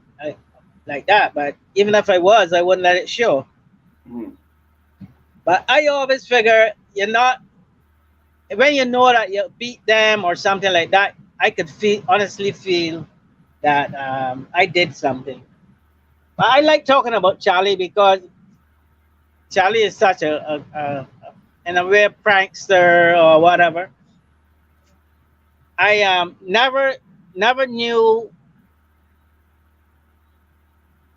how to nutrition, never was dedicated, and I'm not saying this as a boast. I'm saying it as ignorance on my part when it comes to being a jockey. I mean, you're not supposed to wake up in the morning, Saturday morning, weigh 126, and then lock in a car and plastic and run all over the place. I know what it is to lose 10 pounds in the morning. I'm sure Sean, you must know that too. Yes, Those sir. kinds of so That much can that can be really healthy for you. No. Taking Lasix, riding and blocking out or cramping up, you name it. I had a fairly big card one time in Port of Spain, and I rode maybe the first race or whatever. My lights went out. Passed out in the jocks room, and whoever was helping me was helping or whatever. I mean, a little bit on the topic with Charlie. Him and I like had a love. I want to say the word hate, but don't really mean it. Him and I had a love hate relationship. I sometimes I want to kill him. He want to kill me. But if somebody else want to do it, then I had a problem, and I proved that he also would have the same problem. Because I'm telling you, I passed out. The doctor came and they give me whatever they gave me to smell. Doctor told potassium and give me a banana, and I looking for the whole bunch.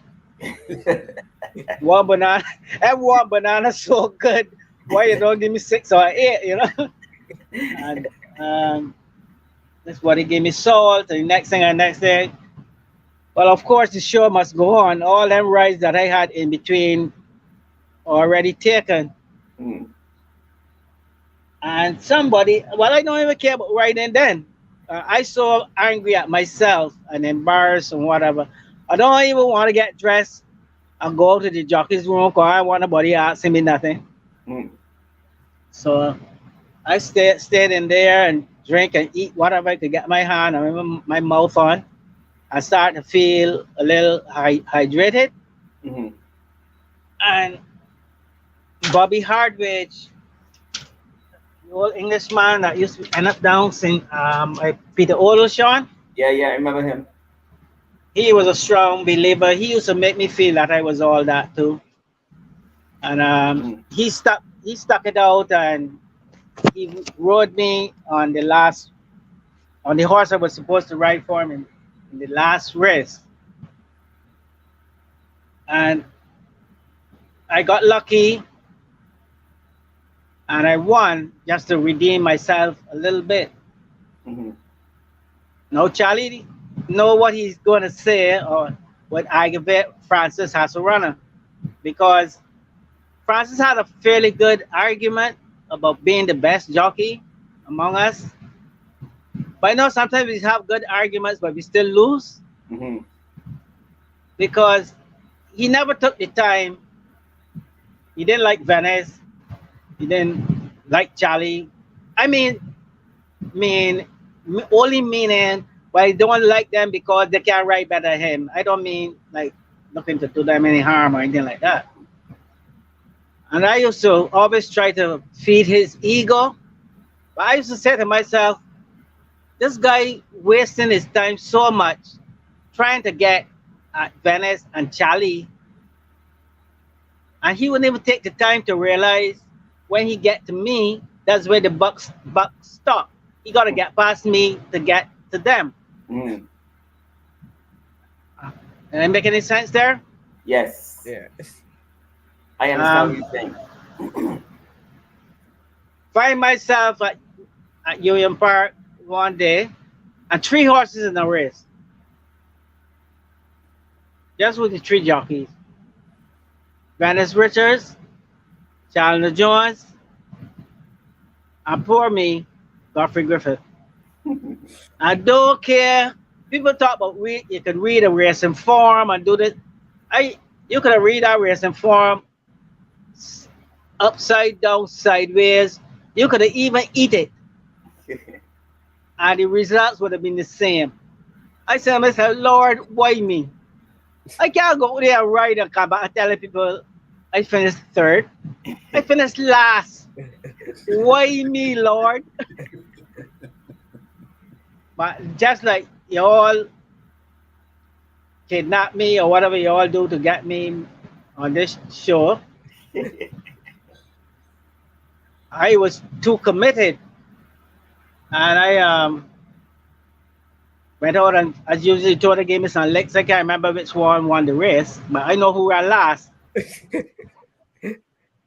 And I think the same meet at Union Park. I tell you all, Charlie, like a lot of fighting and all kind of thing. My friend Boxer Potts. Boxer was, I should say, a 3/4 friend. You ever had a 3/4 friend? What do you mean by that? That quarter was reserved for him doing better than me.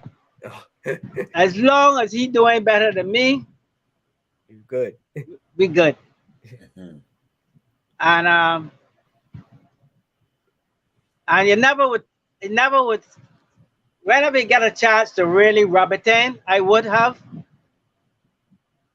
because he was riding a horse, I think at the time was alleged to be the highest rating horse that ever come to the Caribbean. I think a horse called Golden Music or something like that. My Mirage had brought it down. Can't remember if the horse ran second the first time. I can't remember. Anyhow, second start, Potts riding the horse. Bennett's on a horse called Hatarada, Charlie on a horse, High Dock or something like that. It's funny how you can remember some things. I was riding a horse who had legs like mine, no legs at all, called Castleborn. And Potts riding this horse that should not get beat. So I tried to stop fire. And I'm telling Potts, I don't care how highly rated this horse is. You gonna get this horse beat today. I said, let me tell you how this is gonna go. We all know Castleborn ain't got no legs. I mean, he had bad legs, but he was kind of quick. I said, I must get a piece of the action. When the gates open, I go on straight in front. Enjoy myself for 2 or 3 furlongs. Then Charlie gonna take it up with High Dock. And Venice can kill you off in the air with Hatarada. The race ran exactly, and I was just kidding around, you know. The race ran exactly as I said. Apparently, I didn't see, but the horse used to run wide on the turn. Who the hell know that a horse run wide to let you get through the inside of them, unless you and the person that good, you know, like, hold, give me a break, or blah, blah, give me a break, you know? You ain't gonna just bully your way through there, especially, look who he tried to pass on the rail, Charlie. So he ended up getting this horse beat, and when we came back in, I didn't see this, but Charlie was on the scale apparently, and he punched Charlie from behind, something like that. And I got really, really angry at him, because I tell him, you know, whatever names I call him, I said, racing have such a bad name already, and you know that I was just making fun saying these things, but you must find an excuse to blame it on somebody. You know, he was my good friend. I didn't talk to him for 6 months, for real. I didn't talk to him for about 6 months. But anyhow, that's it. That's it, right? No, hello. You got. We're listening. Oh, I ain't know what else is there. Oh, who's your favorite horse you ever rode? Who's your favorite horse you ever rode? Or best race you ever won? Uh, I would like to say Victor. My favorite horse was Young Turnabout, and I won with him. But as three jockeys, I would like to ask you all a question now. You all ever ride Two, not a three. race, two, Yeah, two, right. three, Oh, one, two, right, yeah. three. Are you a rider yourself? You ever ride a horse in a race that the horse rode you? Yeah, I think I Fun, know what you mean. funny question. There's Now some horses you just let them this do it on their own. no, you I mean I'm not talking about you have the riding technique to know about just leave this horse alone. I'm talking about maybe on top there and ready to do foolishness and the horse that telling you, hey, get out, just stay out of my way. I had quite Now a few of them when I first started. now I was always a fan before Trinidad. Before I even leave Barbados, I was a fan of Young Turnabout. You know, seeing seeing the Trinidad papers come to Barbados and he all over the papers. Charlie went 9 on a row with him and all these stories about him. So I liked this horse before I even went to Trinidad. As a matter of fact, when he got beat in the Gold Cup, and I can't remember which year, might be, I don't know if it's 64, 65, but he got beat, Potts rode him, and a Bajan horse won with Johnny Bell. That man too deserves some credit when it comes to good jockeys from the past. With Johnny Bell? Yep. Yeah. Hear a lot of stories about him. He Potts rode Young Turnabout and he got beat. And he never lived it down to this day. He's still looking for excuses. So the next year, and I was learning to ride in Black Rock at that time. The next year, Charlie rode him, and a horse again from Barbados beat him. A horse called True Gold with the late Tony Skeet. Charlie rode him that time. He finished. So this is the two Gold Cups. Year after, next year, first year, the second year, each time he finished second. The third year, this time I'm in Trinidad now. That's when I first went there. And the man O'Halloran had imported another horse with them. This is a race I want to win, and I ran second the last 2 years. So he brought down another horse, rated higher, expect to be better, whatever the case might be. And it's not my business, but I often did wonder why Charlie didn't ride him, because Charlie could have ride. They usually had 8 horses in the race. Charlie could ride 9 of them.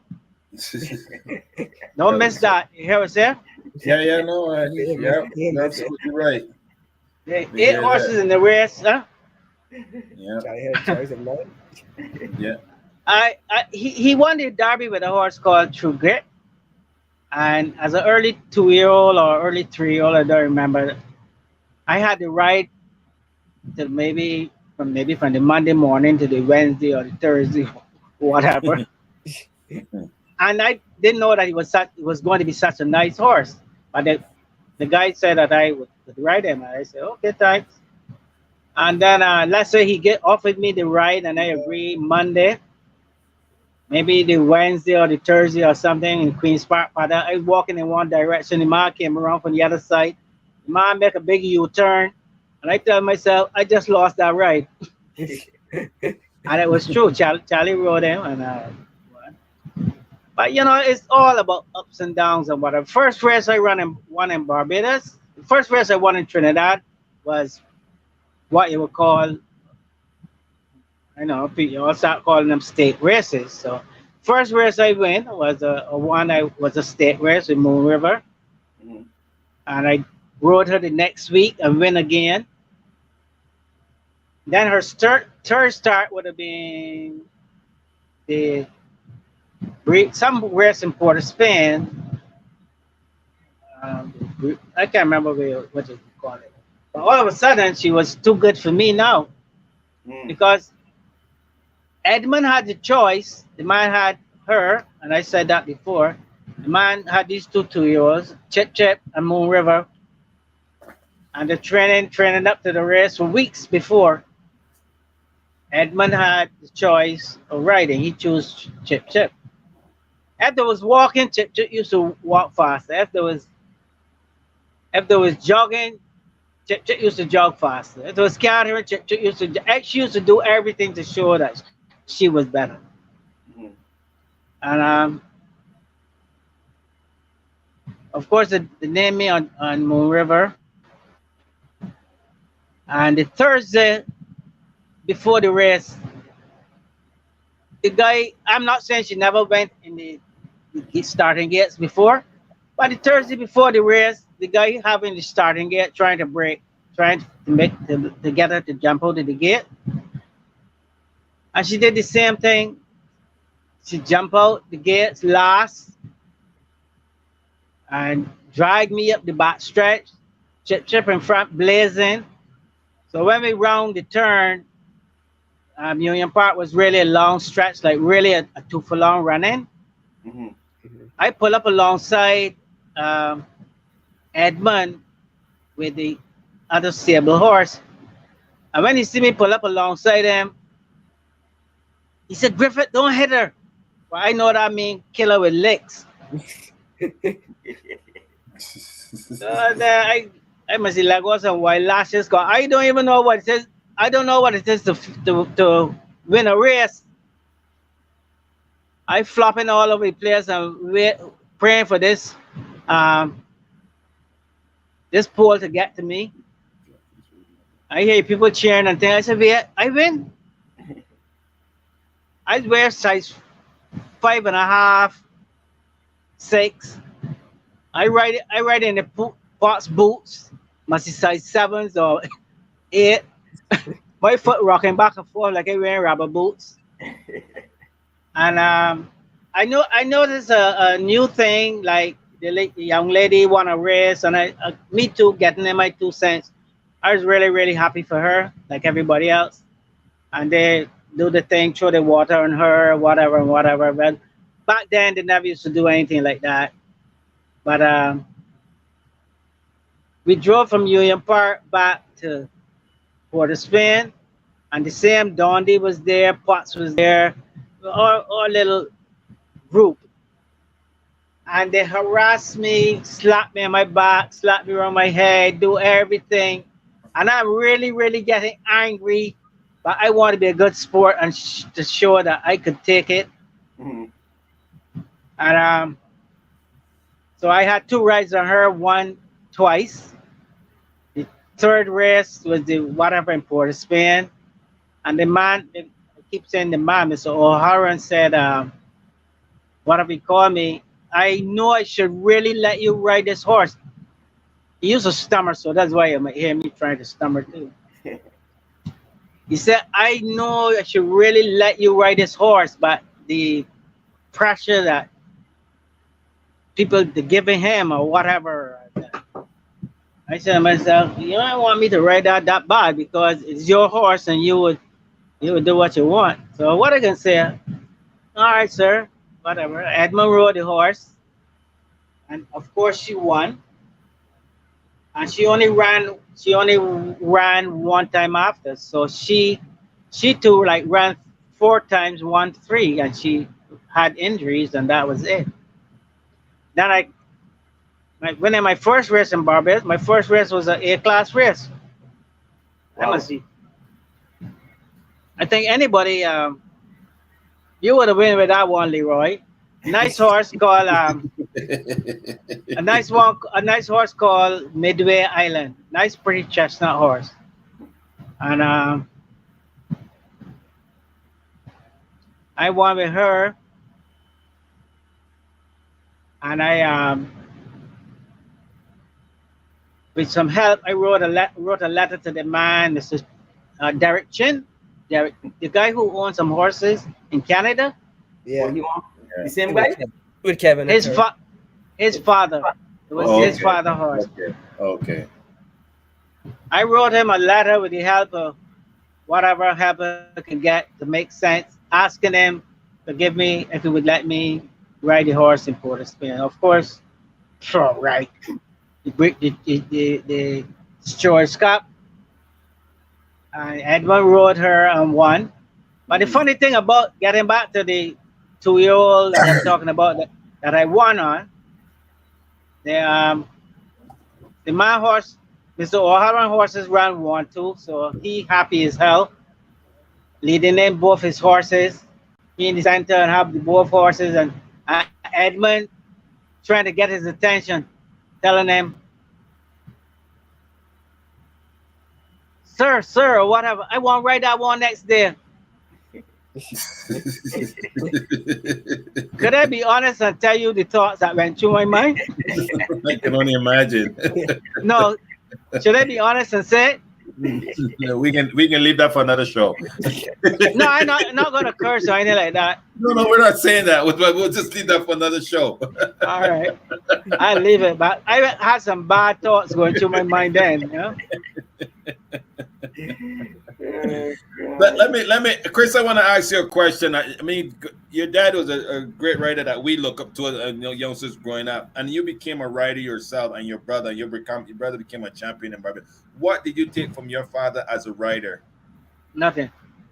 You don't think he? No, the only thing he taking my name. Give him a chance to answer that question. Okay. He gonna say the same thing anyhow. Go ahead. No, I take some of the style, not all, because there was too much. I take some of the style. Have you ever? It just was in the style. When you say style, Chris, you mean in the finish, in the just the sitting going around, or which? Like having good balance and being in rhythm with the horse. Okay. You know, you can't be posing. You gotta actually be. They got a lot of guys that can look pretty. Yes. But some of them are just posers. They only look pretty when they're in front by 5 or 10 lengths, and they can take the time. And that's not what I'm talking about. I'm talking about when you can just look good on the horse and be in rhythm, whether you going in a head-to-head battle or if you're 10 in front. The guys that only look good 10 in front, you could always pick them out. I'm so I don't mean to hog the tension, but I'm so glad, Chris, that you use the word rhythm. And let's get back, if I could take the liberty to say, that young lady that rode, she have all rights to look the way she looked. She did really, really great. When you consider how many races she rode. Yeah. Probably about four. Yeah, and you fell off the next one, so you could imagine what she was going through, how badly she wanted to win. Yeah. And but it would be nice, let her get that. I don't know where you get that. She get that first win out of the way already. Yeah. And yes, I'm not saying she's not going to make mistakes again. I like the answer she gave you all somewhat earlier. She said she didn't want to make the same mistake again. Yeah. I could say, well, if I could find a title for her improvement, I would call it from dropping off to killing off, because I don't know who's the jockey that finished second, but he was so sure that he won. Yeah. As we would say, he didn't know that he get killed off. And I'm not trying to criticize by all means. I don't mean that. She just need somebody that really know what to say, to teach her the technique. Because if you watch her hands, she's really hard at work. Do your stuff, young lady, do your stuff.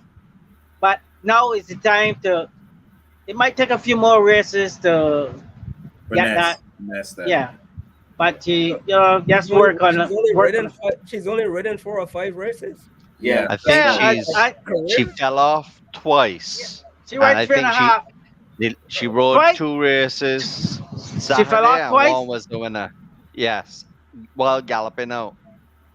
This girl has the potential. But I If give that her happened, credit. She went down hands and heels right in. She used the whip once or twice at the head of the lane, and she just rode hands and heels to the wire to win that race. I All the didn't even other know jockeys whipping and I carrying didn't even know on. she had a whip. Yeah. She rode that when she rode. She had a whip. Yeah. Yeah. Oh yeah. Girl got some good hands. So who needs But whip like, when you got hands like that? Huh? but like she said from the interview she got when she went back training with her trainer, he started working on her legs so much more. So she Correct. didn't make the same mistake again. So she got her legs stronger. And you guys as riders know how important that's the strength in your legs are, Legs riding. burn. I You know what I think mean? the So second time that she fell off, she went a 9 furlong race. So we all I know the first 9 furlong race, all of us had the legs burning. There's Yeah. nothing like being fit, you know. Yeah, Nobody asked for my advice, but if she was my daughter and if she was my daughter or my granddaughters or something like that, the advice I would give her is the same advice I would give them. Always be a lady, but ride like a man. Correct. Always be a lady because you're gonna demand that respect, but ride like a man. Mm. Um, I I always refer to Sonia as tough, Mhm. and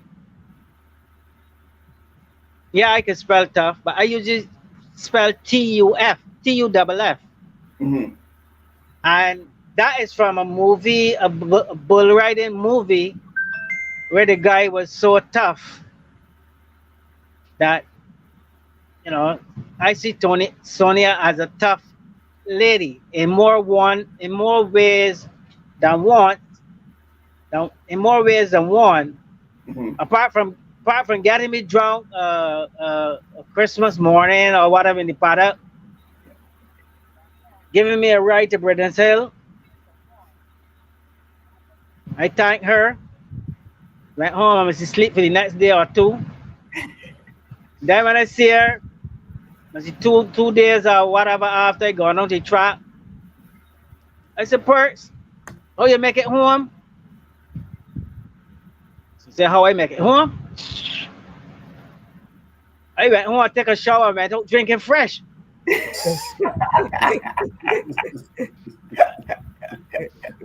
We've been trying to get her to come on the show, but no luck yet. Godfrey, maybe you can invite her right here, right now. Invite Sonia to come and speak with us. I had a nickname for her, but she never knew that. I used to talk behind she back. She after her riding, for me she's tough from getting me drunk, tough from riding. I think she should be on the cricket team tomorrow unless she don't want to play cricket. You ever see her play cricket yet? I know she's still real good. Sean, you remember Sonia? You remember Sonia play cricket? She played with us one time. We played at Carlton. You remember they had a match at Carlton? I didn't even know Ricky would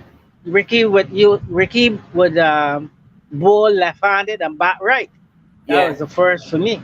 But Sonia play on the same match, and all for the sake of fun. Her brother played too, and Dennis Atkinson. If you know Dennis, a stalker. Uh-huh. Dennis turned to Sonia's father name. Can't remember, Eddie or what was his name? Eddie Perkins.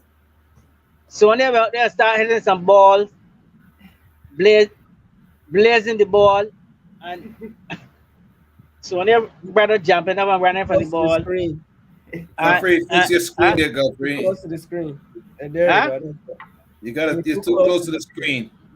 Okay. Mr. Atkinson turned to Eddie and said, Eddie, who's the Colt and who's the Philly?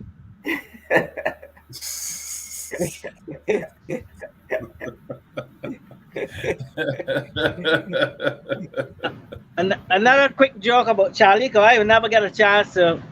I don't want to go to my grave and not share these stories. Yeah. Coming out of Martinique, Bison, Edmond de Freitas, a big guy used to drive the Brown Boys. There was his friend, a big guy. By the Brown Boys, I mean Jeffrey Brown and David. With the drugstore in Broad Street. Yeah. This guy used to go down to Martinique with us. He's the racing manager. But anyhow, after races, we coming back from Martinique, and everything in Martinique or French culture, everything is wine. So, we all bought up this bunch of wine. I would have rather lemonade, Morby. But somebody opened a bottle on this little plane. We started drinking from the bottle, passing around the bottle, and I know how many bottles passed around before I realized that I drunk. I want to vomit. This plane don't have a bathroom. This plane don't have a bathroom, and the pilot, for the longest while, he told us that was Barbados ahead of us. How far is Barbados from Martin? 90 miles or something? Yeah. And for as long as y'all had me, we can't get to Barbados yet. When we finally get to Barbados, I walked straight through immigration, can't wait to get out in car park. I start to release this wine that was in my stomach. Drove down from the airport. That time you used to take the back road, not the highway. And somewhere farther down, Hastings or whatever, Bison say he wants something to eat. And the guy stopped by Kentucky. I remember bring the chicken in the car. I took piece and bit into it. Didn't have the strength to rip it off the bone. Mm-hmm. I must drop to sleep. So now it's to get me back to Britain's Hill. All I could think about is the couch in the house. So I started getting undressed long before we get into the Villa Road. And when we finally get in front of my door, I ran inside, flopped down on the couch. I remember Ricky asking his mother, or asking me that, or something, I forget, dead. Daddy, you dead? My mother was hard because I was knocked out for the next 2 days. But when I thought that was bad, everything has happened. When things happen like that, the results always come to light 2 days after. When I recover and go onto the track, I saw Charlie. I said, "How you make it home, Bull?" So I make it home. So I went home, go on, and of course the wife must have come out, turn on the lights and come out to greet him. Uh-huh. How did you do today, Charles? That's how ladies just talk. Yeah. Charlie said, "How I do today?" Wow. Sticky head out to the car. Ah. Charlie said, "Oh my God, you should be shaming yourself." Charlie said, told me he had some dogs when he get home. The dogs used to jump in the car and lick all over his face and everything. He said when his wife tell him, "You should be shaming yourself," and walk away from him, dog walk away behind you and roll the eyes at him. Geoffrey, there's a picture here. There's a picture here that Brent got that Brent have for you. Who's this here? Look, can you see that picture? Get your magnifying glass out. Why you gonna let people know that I go see with a magnifying glass? Well, unfortunately, you showed it 2 times already, so I can talk about it now. Arima, 1968. But Chris, you and I wasn't born yet. For real this time, I definitely wasn't born yet. I think it was 2 years. I was 3 years old that time. Rima 19. Is that Ruble? They go out there Ruble? Ruble? Yeah. Yeah, that's what it says on the picture. It says Ruble. We got a picture from? You don't send it. That gonna be Lana. Yeah. Yeah, that was some of my final works.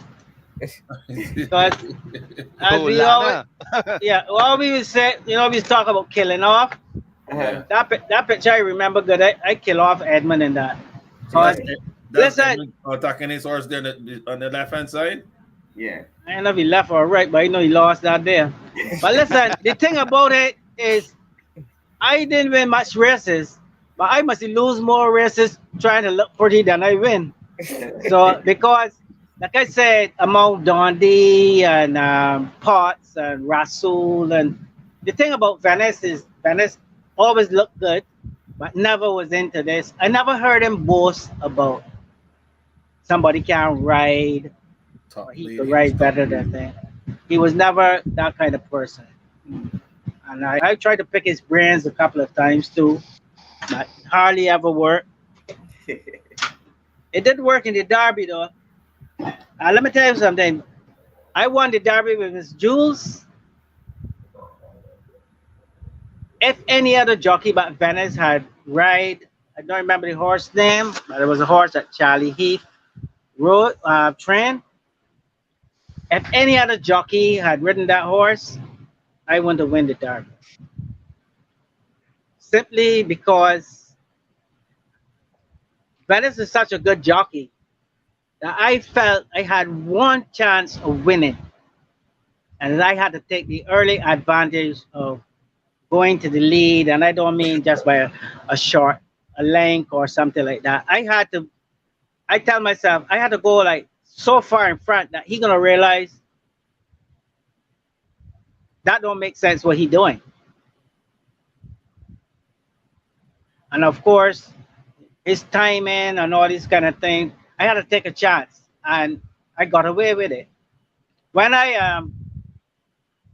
got back to the 9 furlong, the Derby used to run 9 furlongs. That I don't know if it still do. When I got there, I realized I still had so much horse. I started to feel good about my chances, and I really got lucky. But the funny thing about it, the same morning of the Derby, I said to him, boy, let me go and get something to drink. And by that, I met him, and I walked from the paddock to Taffy's shop, and we split a ginger ale between us. And all the way walking up there, I tried to pick his brains or whatever. I said, I can beat you today. Now, if it was the other way around, I might use a few words that I shouldn't use and ask him if he's crazy. He simply said to me, boy, this is the big one everybody wanted. That was no satisfaction. Another time I got a little froggy in Trinidad. After now, I'm riding maybe a good 6 years or whatever, 5, 6 years. I said, let me try this thing now. I said, Venice, everybody making a fuss about you and all of that. But I honestly feel I'm just as good as you or better. Again, I got the satisfaction I was looking for. He said to me, boy, there's some things I learned. I forget you learn yet. Yeah. I shook my shoulders, and I said, all right. The man said, so it's so. So I went all over the States, went to the Bahamas, went here, went there. And maybe another 2 years gone by or 3 years or whatever. I said, man, I can't take this thing no more. So I said to him, Vanessa, you remember about 3 years ago of me telling you, blah, blah, blah, I'm just as good as you or better. Well, I'm telling you again, what you got to say about that. Still ain't get no satisfaction. I must say you're a boy who learned a thing or two. Now, what are you telling me? But that was the kind of relationship that I mean, him and I wasn't no big great friend and whatever and whatever. But that was, we always kind of look out for each other to a certain point. Oh, I gotta. What if Charlie can talk to me after all of this? You have to Right get in and Charlie. pour the spin. Huh? Huh? You're gonna have to get Charlie Right. on the show to defend himself. Yeah. Right in and pour the spin. There was a young kid came out of the blues, went 2, 3, 4 races. I think that he's hotter than a $10 stove. So everybody giving him rides, and a guy called Steve Joseph or something like that. And he riding a horse for Holt, and he broke. He's in front. Charlie's running second, and I like third. Going up the back stretch in Porter Spain. I can believe my eyes. Charlie got right up to this guy, like saddle cloth, and Charlie took a hold of this guy's saddle cloth. I can't believe what I'm saying. The more Charlie pulling back, the harder this guy was riding, without even looking back. And I said to myself, well, how stupid could somebody be? Because if you're riding a bicycle and somebody even come and hold the saddle, have to put a little pressure, you would feel something different. The harder this guy rode, the more Charlie pulled, the harder this guy was riding. So, Charlie must have turn him loose at the top of the straight, and that was thanks for the toe and go on win.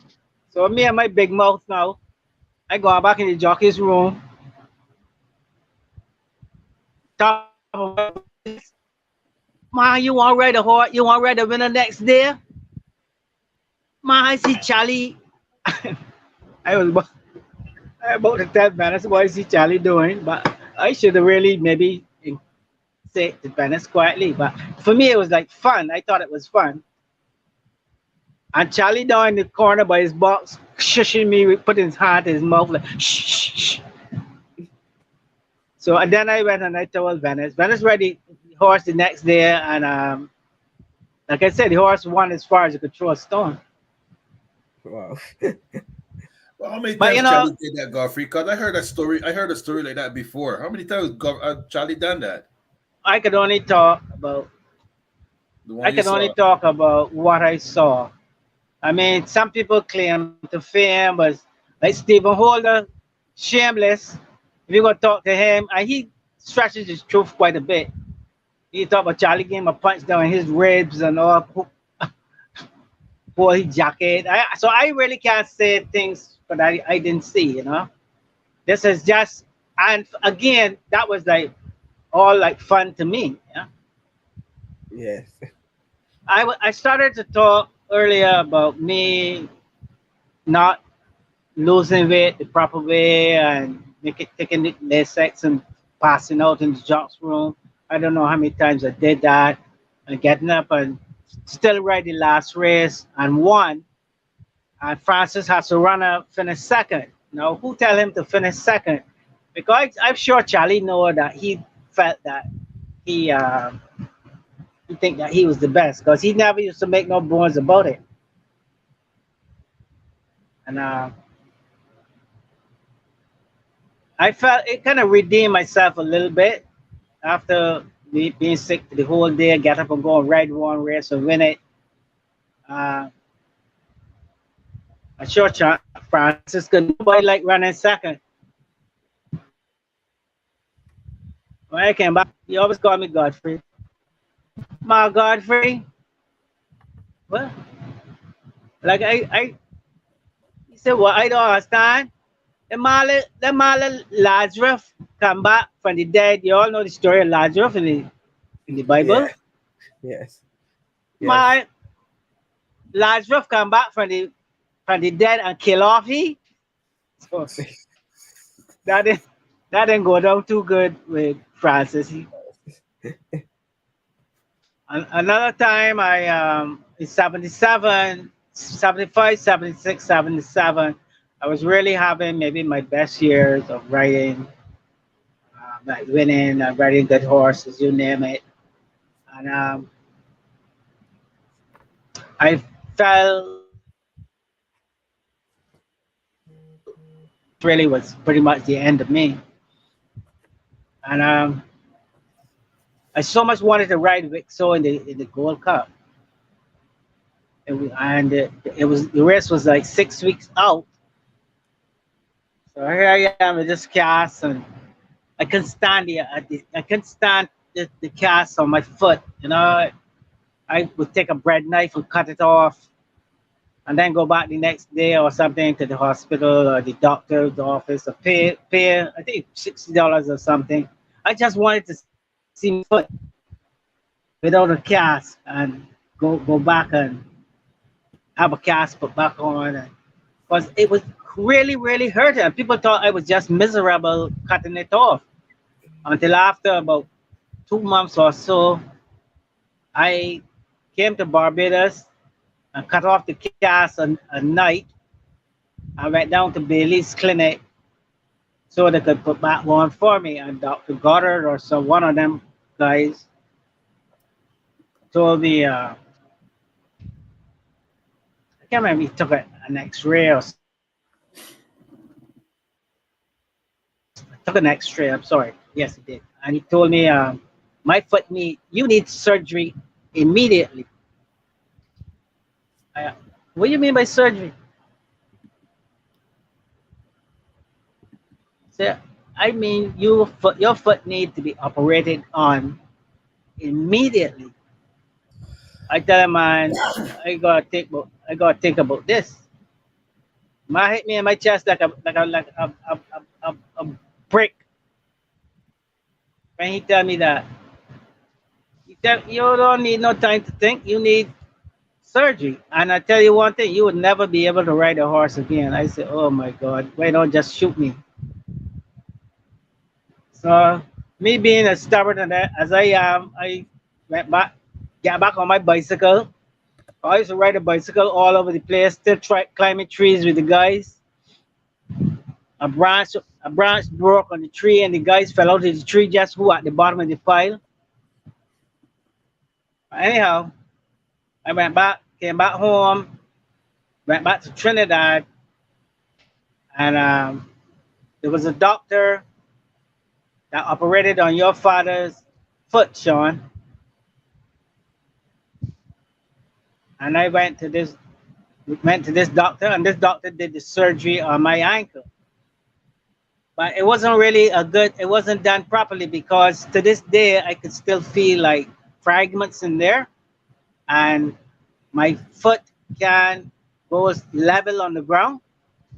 So I must be I guess I was fairly good. I beat my drum so much for the night I started to believe it. But through all of that, I did all of that pretty much on one foot. All right. Anyhow, guys, we're going into almost 4 hours of this show, so we gotta pull it to stop right, here now. I didn't know if anyway. Yeah. Well, I apologize to anyone if I offend anyone, or if I said anything. A lot of things I said was hopefully just in fun for the sake of a little laugh or something, because I'm not going to get emotional again, but y'all can never imagine what I'm going through. Well, we're here for you, and we're glad to give you this opportunity. Yes. All right. So, again, thanks for all the support from everybody.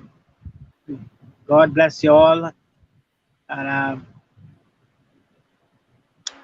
it's my pleasure anytime